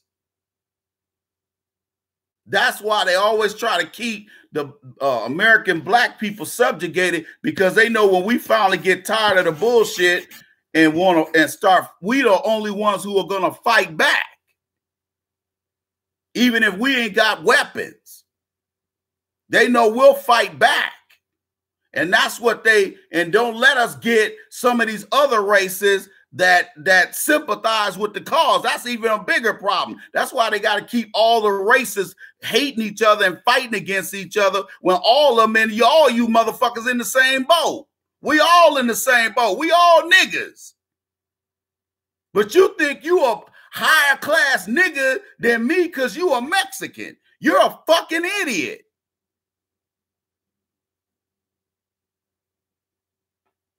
You're a fucking idiot. And that's the kind of thinking that keeps these assholes fucking us and keep putting people in. It makes us feel we got to cheat. We got to choose either or. We got to choose the Republican Party, or we got to choose the Democratic Party. We ain't got no choice. We get the evil of the goddamn evil, whether we choose Democrat or Republican. We get fucked no matter what. And you got black men and women who are still willing to vote for the Democrat no matter who it is. They telling you some shit about hope and let me go to the white supremacists and get that bag, and then I'll trickle down some nigga trinkets to you with Obama phones and that old kind of nigga shit. Letting you have you ain't got to pay on your light bill. You get Section 8 forever. Well, Trump is off in all that shit. He is closing down all that shit. Ain't no more Obama phones. Ain't no more sitting on your ass on Section 8. Ain't no more sitting up there having all these illegitimate children. That shit is over with. If you don't believe me, keep sitting your ass on fucking Section 8 and see what happened to you. They'll let Sancho and them come over here and live off welfare until Trump found a way to get their asses off of it. Okay?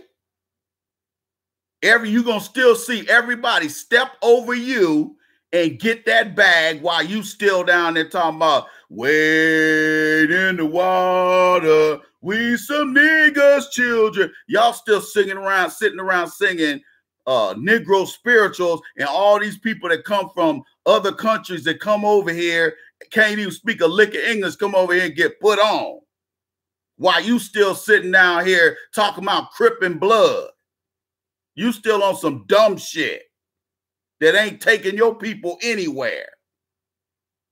And they keep selling all this dumb shit to you. They make you think if you buy Air Jordans, you gonna be the man. If you buy these LeBrons, you gonna be that person. You know, sisters, if you buy these 4-inch heels, you gonna be the shit. You spend $1,200 on this shit. If you go ahead and get that degree in gender studies and get that job in corporate America, you the shit. You better than the black man. They sell that shit good. They experts at selling garbage. And we buy into that shit and we bring that garbage home and destroy our families with that line of thinking. We come home and destroy our neighborhoods with that stupid ass thinking. And then you wonder why everybody else is coming over here stepping over you. The government is giving them the bag. Government ain't never gave you no bootstraps or boots.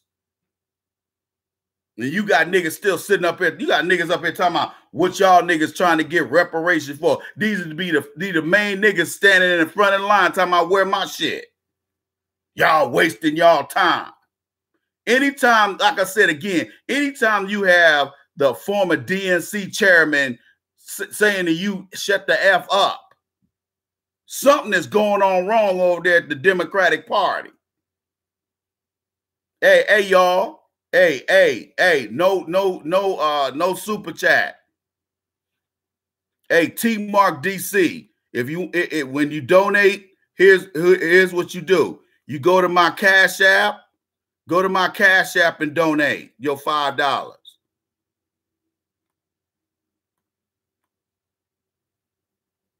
Like I said, I'm not on here telling y'all a bunch of dumb shit. I'm on here telling you the real deal, Holyfield. And yeah, it ain't easy to hear, but it's the right shit. Either donate through Cash App, which is totally free, or go to asktheiceman.com.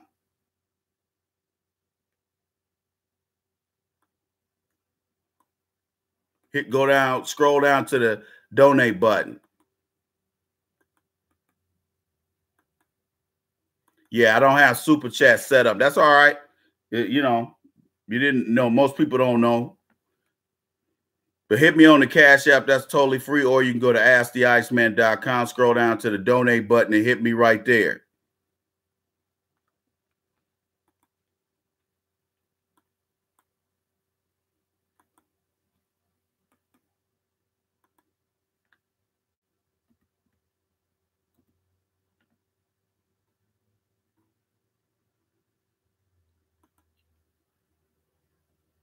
Thank you. But peep this here. The reason why a lot of black women have a problem with a lot of brothers asserting themselves is because they ain't used to brothers standing up. And when they hear that, you got a lot of these fake ass black women who really, they just have enough temperament not to call you a nigga to your face and be saying niggas ain't shit. They use a little bit different approach. They've been around some white girls, so they realize being confrontational ain't working. So they try to sweet talk you. So they'll come around and be like, brother, I love you and all this. But then they'll be like, but what about LGBT? They'll be pushing other agendas while they in your face trying to pretend like they all about getting with the black man and supporting the black man when they really ain't. That's why I say you got a lot of sleeper cell feminists around here, and a lot of these black women know when to activate. I'm not trying to badmouth sisters. I'm just telling you the truth. I done dealt with too many of them. They don't care about the black race. All they care about is themselves. And we got black men coming out of these single female headed households where they teaching their kids to think like a single mom. So now you got a man out here walking around thinking like a woman. You up here hating on other men. So you gonna drive past somebody's house and shoot up their house because some nigga is slamming Cadillac doors and you ain't slamming no doors at all. With your buster ass. See, we got too many weak ass, female-minded niggas out here.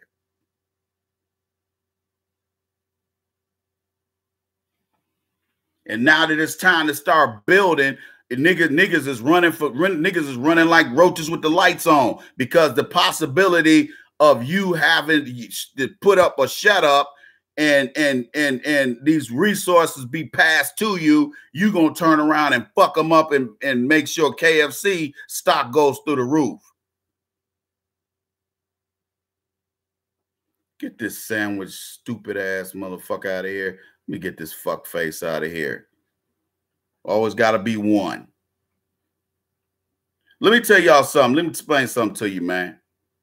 I can get much deeper than I do on here, but I don't, because a lot of you guys don't appreciate it. You don't appreciate it. Let me get this fuck face out of here.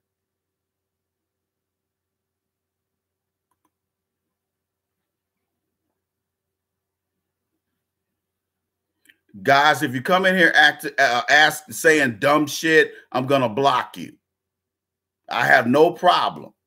Or one of my mods are going to block you.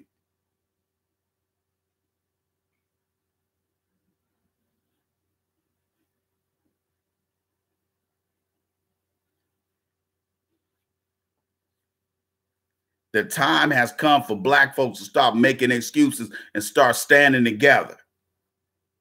While you out here on International Women's Day talking about, you know, feminism and all this kind of shit and wearing your God is a feminist t-shirt with your black ass, remember this. Whenever it's time to get that bag, notice the Caucasian women get that bag and you get nothing. You end up getting slapped in the face with more white supremacy.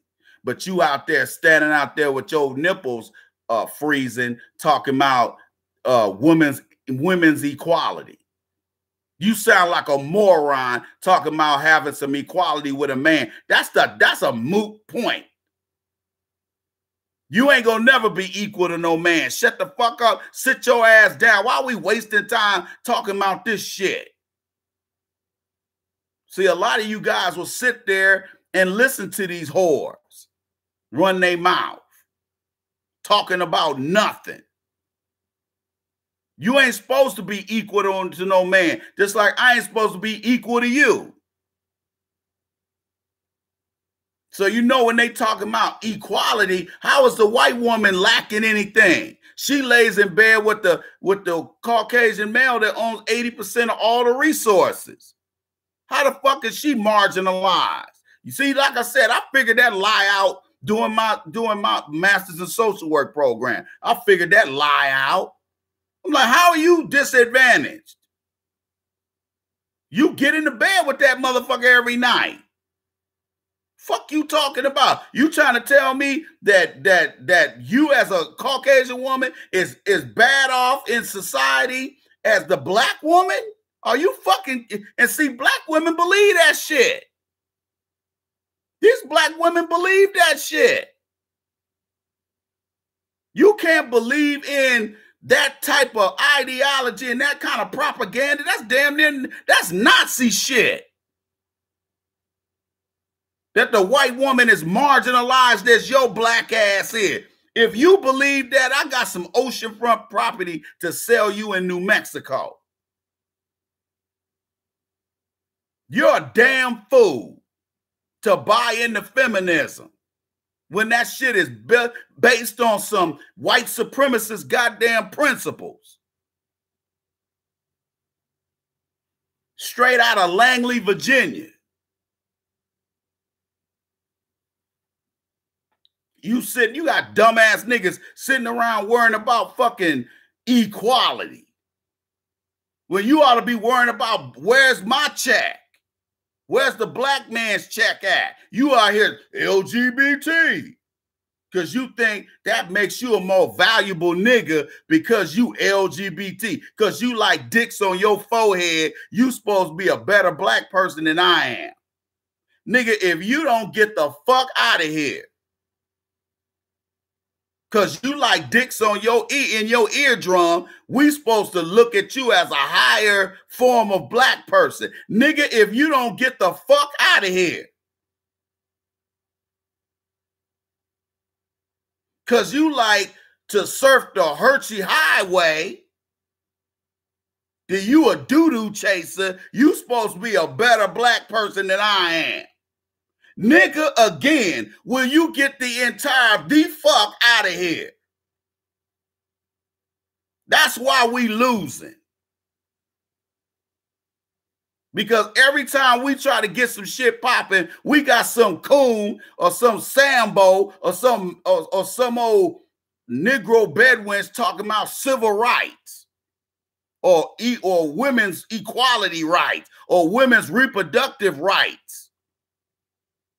The state of Oklahoma is trying to pass a bill where a woman can't get an abortion unless she notifies the father without his permission. They should have been done that. The first time they start telling these bitches they can go and fuck us and then go and do some other dumb shit at our expense, that's when we lost control of these women. And that's why shit is so fucked up. A lot of these other races of women will talk that shit in public and then go home, be on get they knee pads out. They'll make sure that booty is getting busted out every night so they man won't go off on them. They're talking that shit and they're going home and that pussy getting beat up every night. While you talking about I ain't gonna fuck unless it's almost payday. All right now, black woman, you see where it's getting you. You out here getting your ass beat. You're getting the brakes beat off of you in front of in beauty salons. You getting the brakes beat off of your ass in beauty salons and hair salons. That's a sign that there's total disrespect for you. That's not a sign that you're valued in American society. That's a sign that you're like trash. And you don't seem to see that. And when we brothers try to point it out, then oh man, you being too hard on us. I ain't being hard enough. I ain't hard enough. I used to be way more. If you talk to anybody on here that listened to me 9 years ago, I was more gangster then. I said whatever I wanted to say. I used to get flagged all the time.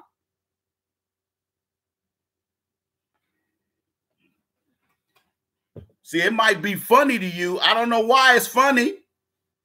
I'm not trying to be funny right now.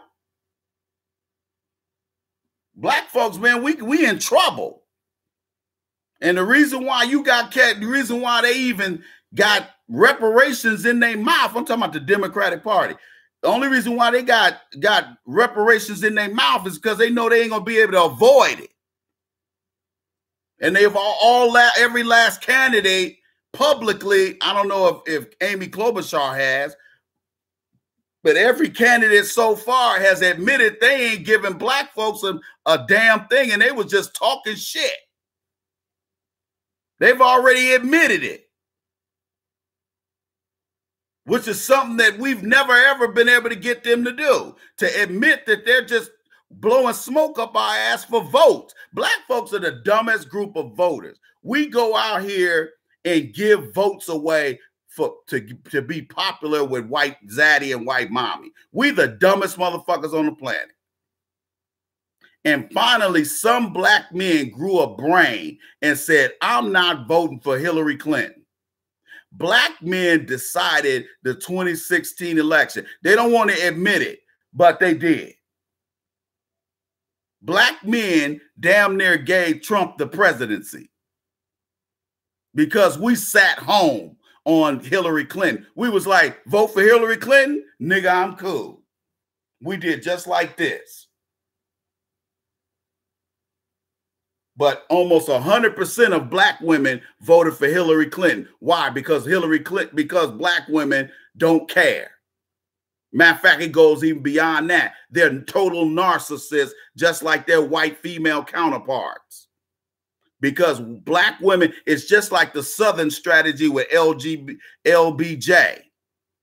Make the poorest white man believe he's on the same level with the richest black man. And the same thing works in reverse.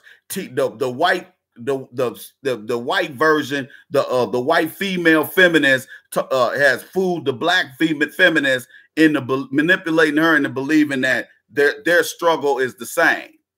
And then the white woman got the bag, and the black woman's now starting to realize that she got hoodwinked. But most of them still don't have the wherewithal and the forgiveness in their heart to turn around and say, black man, I'm sorry. I fucked up. We fucked up. Things would change overnight. But see, black women, they think like white feet. They think like white. They got the mind of a Caucasian. And Caucasians rationalize subjugation, murder, rape, sodomy. They rationalize that in their minds. and then they go write public policy and write laws to back it up. And even though it might be, you might say this should be against the law.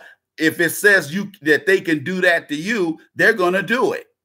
The reason why the Caucasian police in this country are killing black people at will is because power does not recognize weakness. Black people are weak.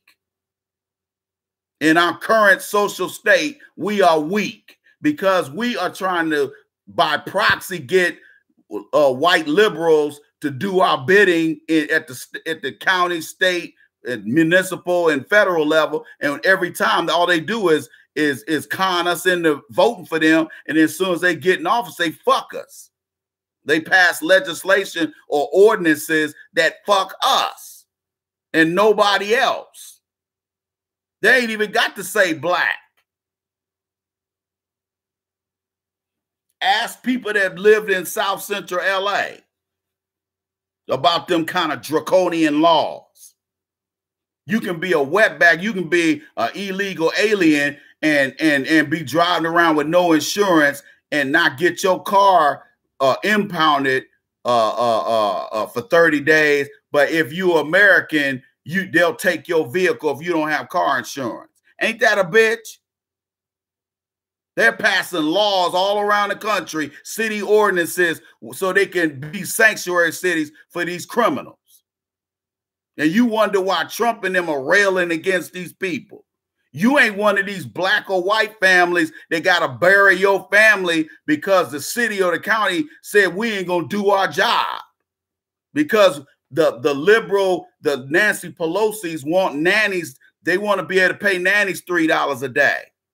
These companies, these liberal George Soros types that own these factories, they don't want to have to pay guys, the Americans, they don't want to pay American men a living wage, so they will bring Sancho and them in here and work them for not even half the money. And you wonder why they keep letting these people come over here. That's why. Let me tell you something. The Democrats and the Republicans are just two sides to the same coin. That's it. Both of them fuck you.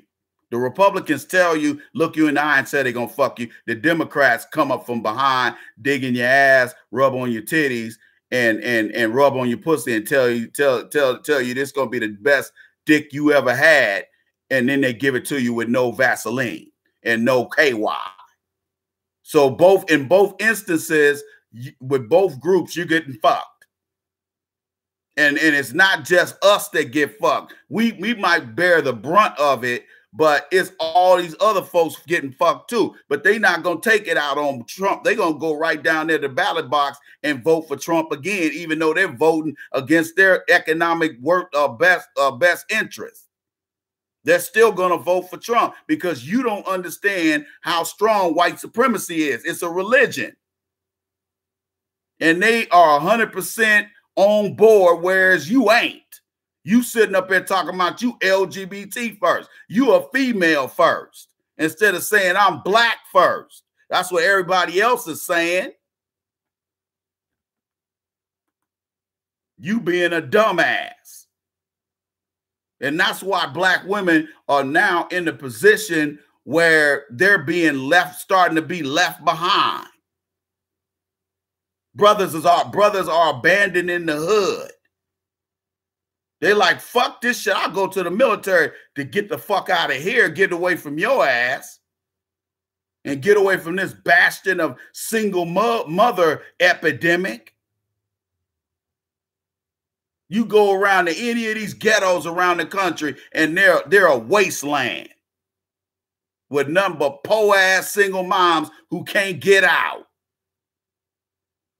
That's why I rail against that shit.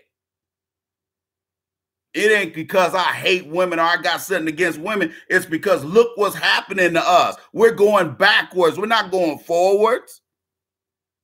And the only niggas that agree with this shit are simps. You're a fucking simp. You don't follow no woman. You lead. And she has no choice but to follow you. Let me tell you something. If you got a strong back and you a real man, your woman's gonna follow you, not her friends. But she might go that way and then end up back over there with you because you handling business.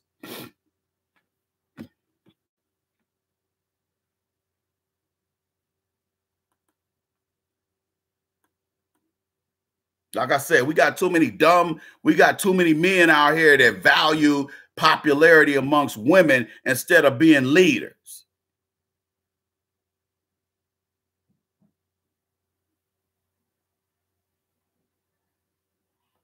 Appreciate it, Hot Dusty 3000. Appreciate it, man.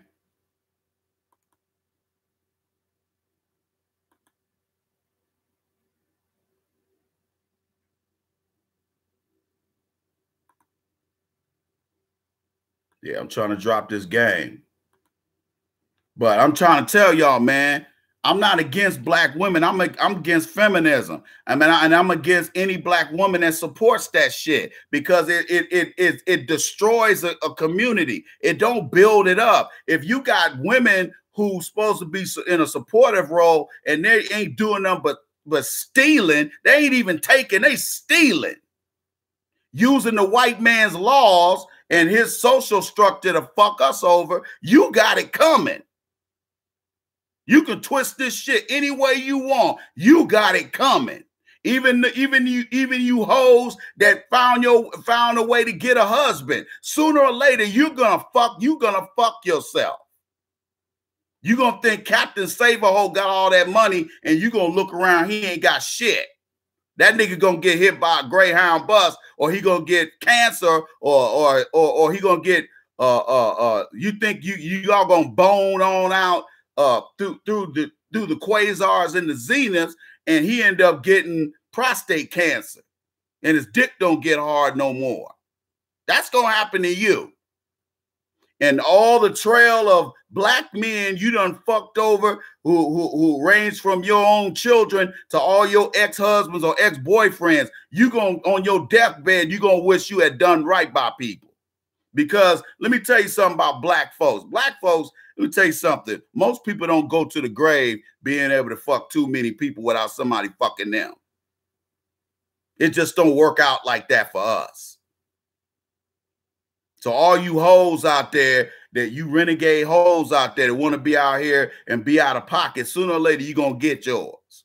You're going to get HIV. You're going to get herpes. You're going to get something. You're going to get breast cancer. They're going to have to cut both your titties off. So now niggas really ain't checking for you.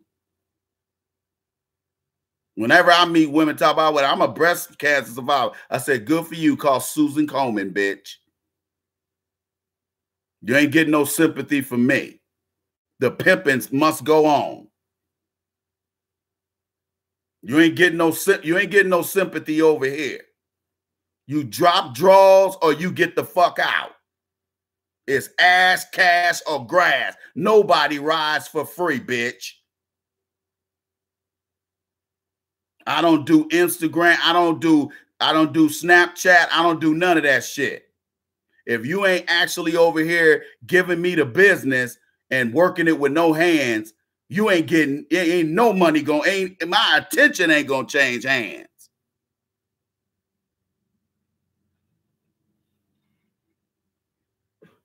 So like I said to you guys need to know what's up ahead. And there's going to be harder times ahead for black men, and especially black men, if we don't start sticking together. We don't have to have these black women do what they're supposed to do.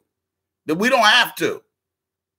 Because once they see that Biden ain't going to get in the White House and Trump is back in there for 4 more years, they ain't got to work. They ain't got to wait too much longer for the death knell.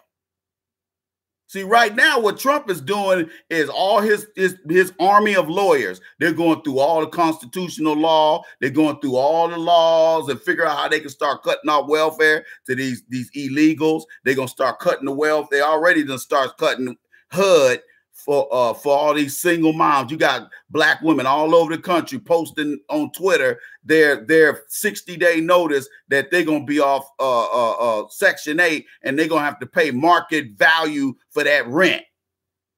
So they got that 3-bedroom, 2-bath apartment they got that look like a fucking condo. Now they're gonna have to start paying $2,500 a month for it. That free ride shit is coming to an end if you got a vagina. It's coming to an end, ladies and black women. Hey, look, you don't worry about them Hispanic women, them Caucasian women. If they want to get caught up in the rapture, let them. They'll be all right. They got pale skin and stringy hair. You, on the other hand, do not. You gonna have to sink or swim. And if you got black men who ain't riding for you, then you are in trouble. You already in trouble. You're in social danger right now. With these Asian men whooping your ass, these Indian men whooping your ass. These Arab men are whooping your ass. The Asian man is whooping off in your ass, and the Caucasian man is whooping your ass in your mind.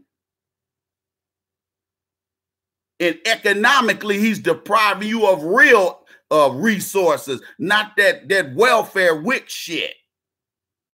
See, that's nigger trinkets.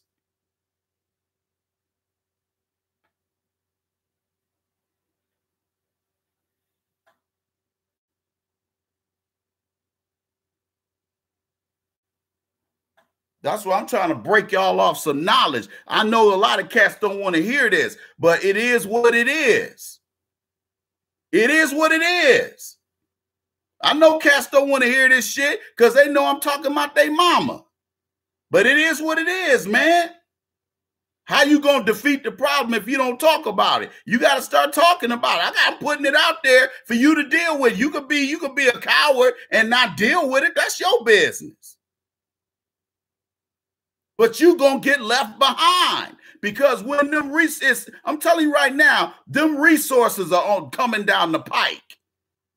If you want to be fucked up, go ahead. They're not talking about reparations because it's just fun. They're talking about it because they know it's going to become an unavoidable issue. And they already can read the writing on the wall that this is going to be this is going to decide this election. Let me say this in closing. 40% of this is from research. You don't believe me?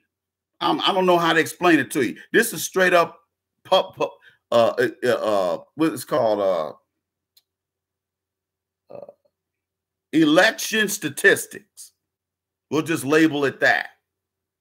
What they don't tell you is that 40% of the Democrats who are going to vote, no matter what, I don't care what Trump does. I don't care if Trump takes his dick out on national television.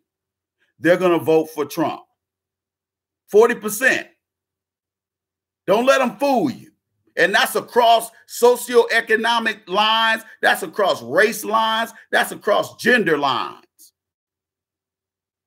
Don't get it twisted. Those 40% have already made their mind up. Then you go to the Democratic side. 40% of Democratic voters are going to vote on the Democratic ticket, no matter if Biden's running or say by some luck of the fucking draw, one of these other Democratic candidates are running who can't beat Trump, who won't beat Trump. I guarantee if it's a woman, whether it's one of the white females or not, let me tell you something. Trump was an inexperienced politician, and he kicked Clinton's ass. Okay? He kicked her ass. And even seasoned political commentators and consultants said that even though Trump acts like a schoolyard bully, Clinton still was outmatched. It was like watching the Rams play the fucking Patriots in the Super Bowl. They were outgunned. And here you got a seasoned politician who couldn't beat Trump's ass. You don't look too far past that, dog. See, y'all think this shit is something I just made up. Just for your entertainment. Nigga, you ain't that important. He kicked Hillary Clinton's ass in every last debate, and Hillary couldn't take it. He made her look like a fool. And some of you black women voted for her ass anyway. And the woman ain't done shit for you. But set your race back 100 years.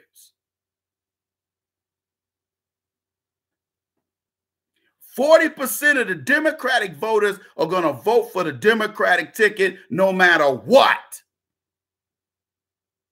So who's left? The 20%.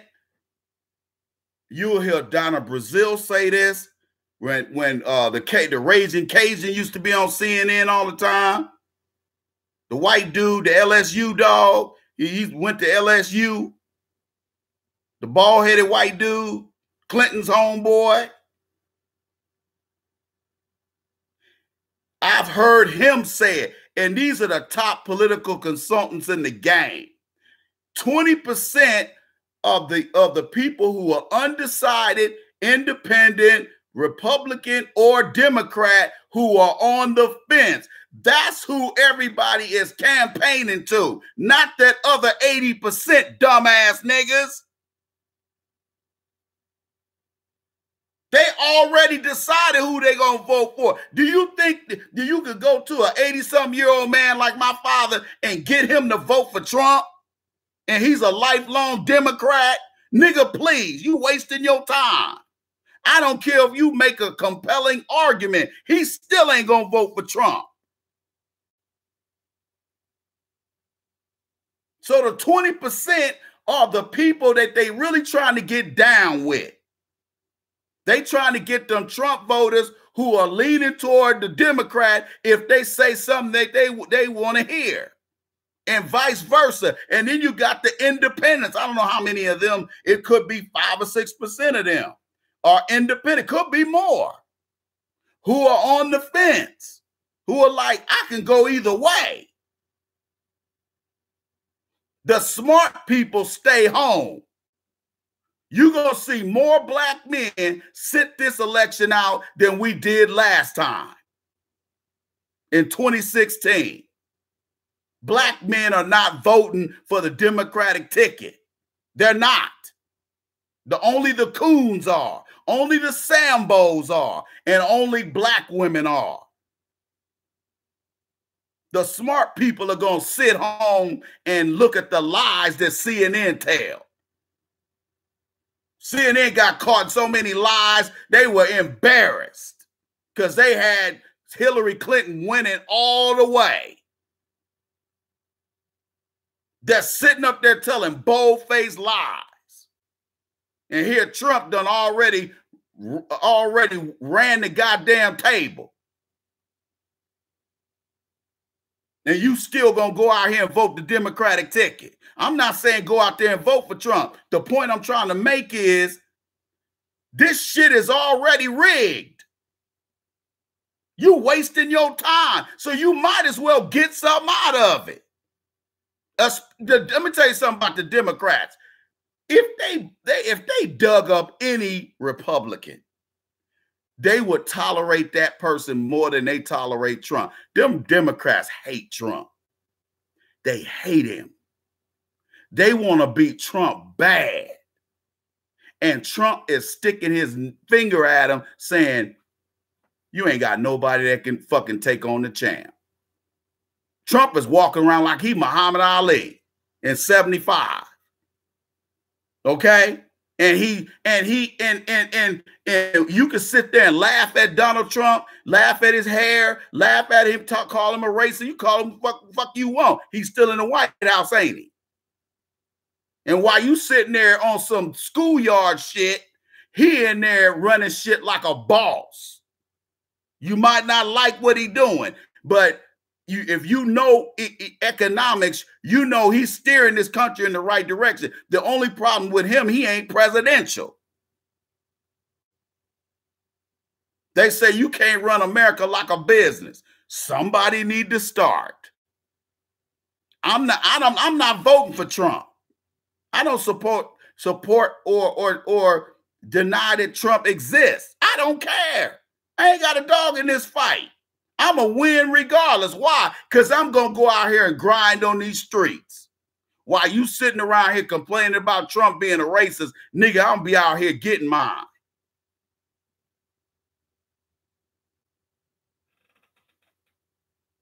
Mike Pence is the skilled politician behind the scenes. And that's why a lot of these hits that the LGBT community is taking, they starting to talk shit. He set them back as far as open, serving transgender in the military. Do you know how many problems that causes? You can't trust a motherfucker. One day he wear a suit in his dress blues, and the next day he come there in a pink tutu with pink hair on the top. What the fuck kind of military is that? You gonna wear a dress today and wear pants to be BDUs tomorrow, nigga? Do you know how disruptive that would be? You niggas are stupid. It's a lot of niggas that's just stupid. Just like that case with that Baker getting sued all the way to the Supreme Court. They fucking lost. They didn't tell you the truth about that case. They didn't tell you that he refused to make a penis-shaped cake. He said, man, I don't do that here. I don't do that perverted shit here. Go find one of your people that bake. And when he refused to make a penis cake, that's when they sued him. See, they didn't tell you that.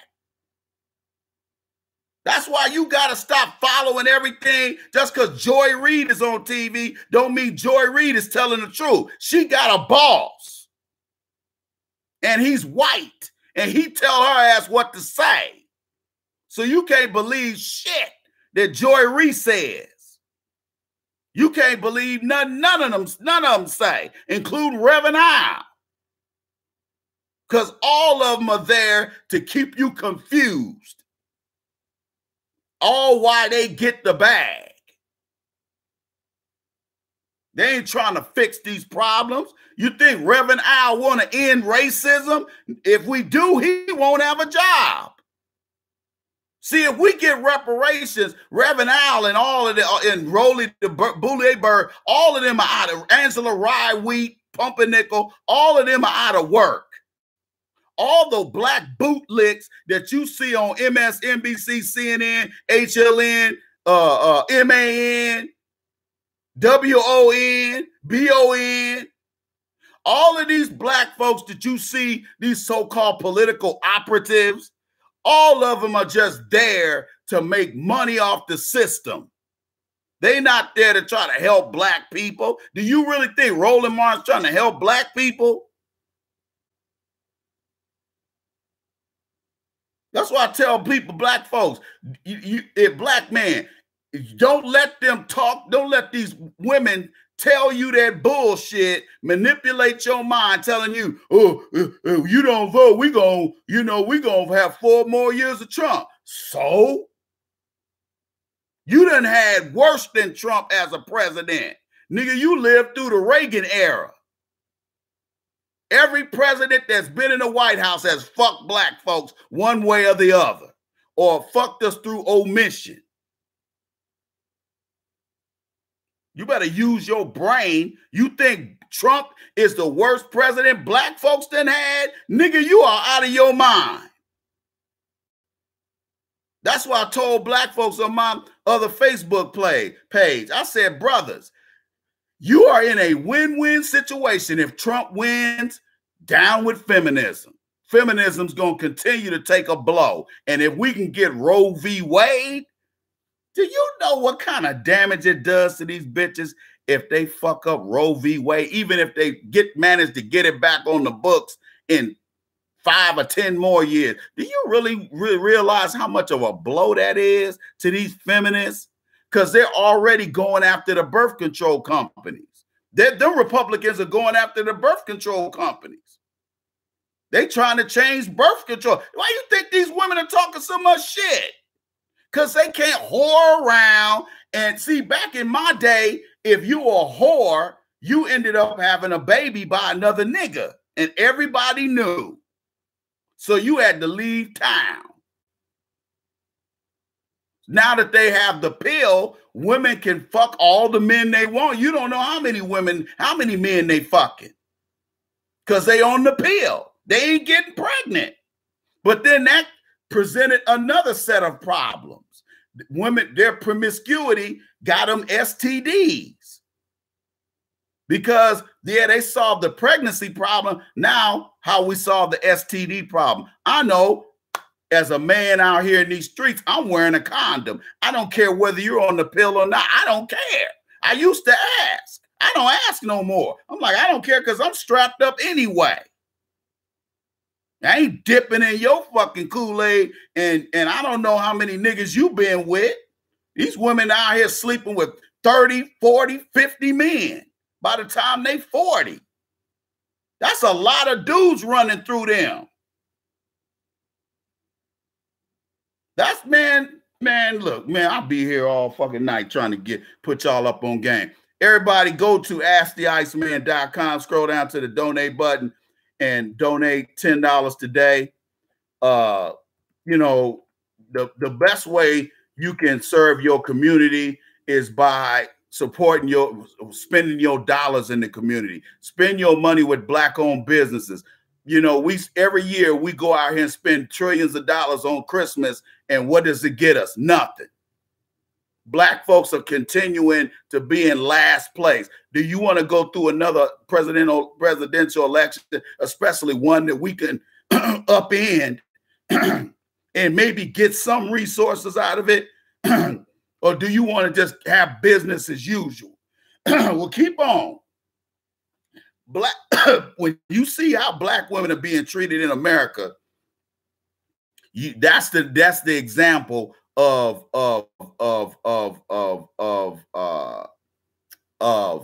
what happens to a group of people who are taking L's, major L's. Hit me on the Cash App. You can hit me on the Cash App as well. You can do them shits. You digs? $10 donation Saturday. Player Circle Podcast. If you don't know, now you know.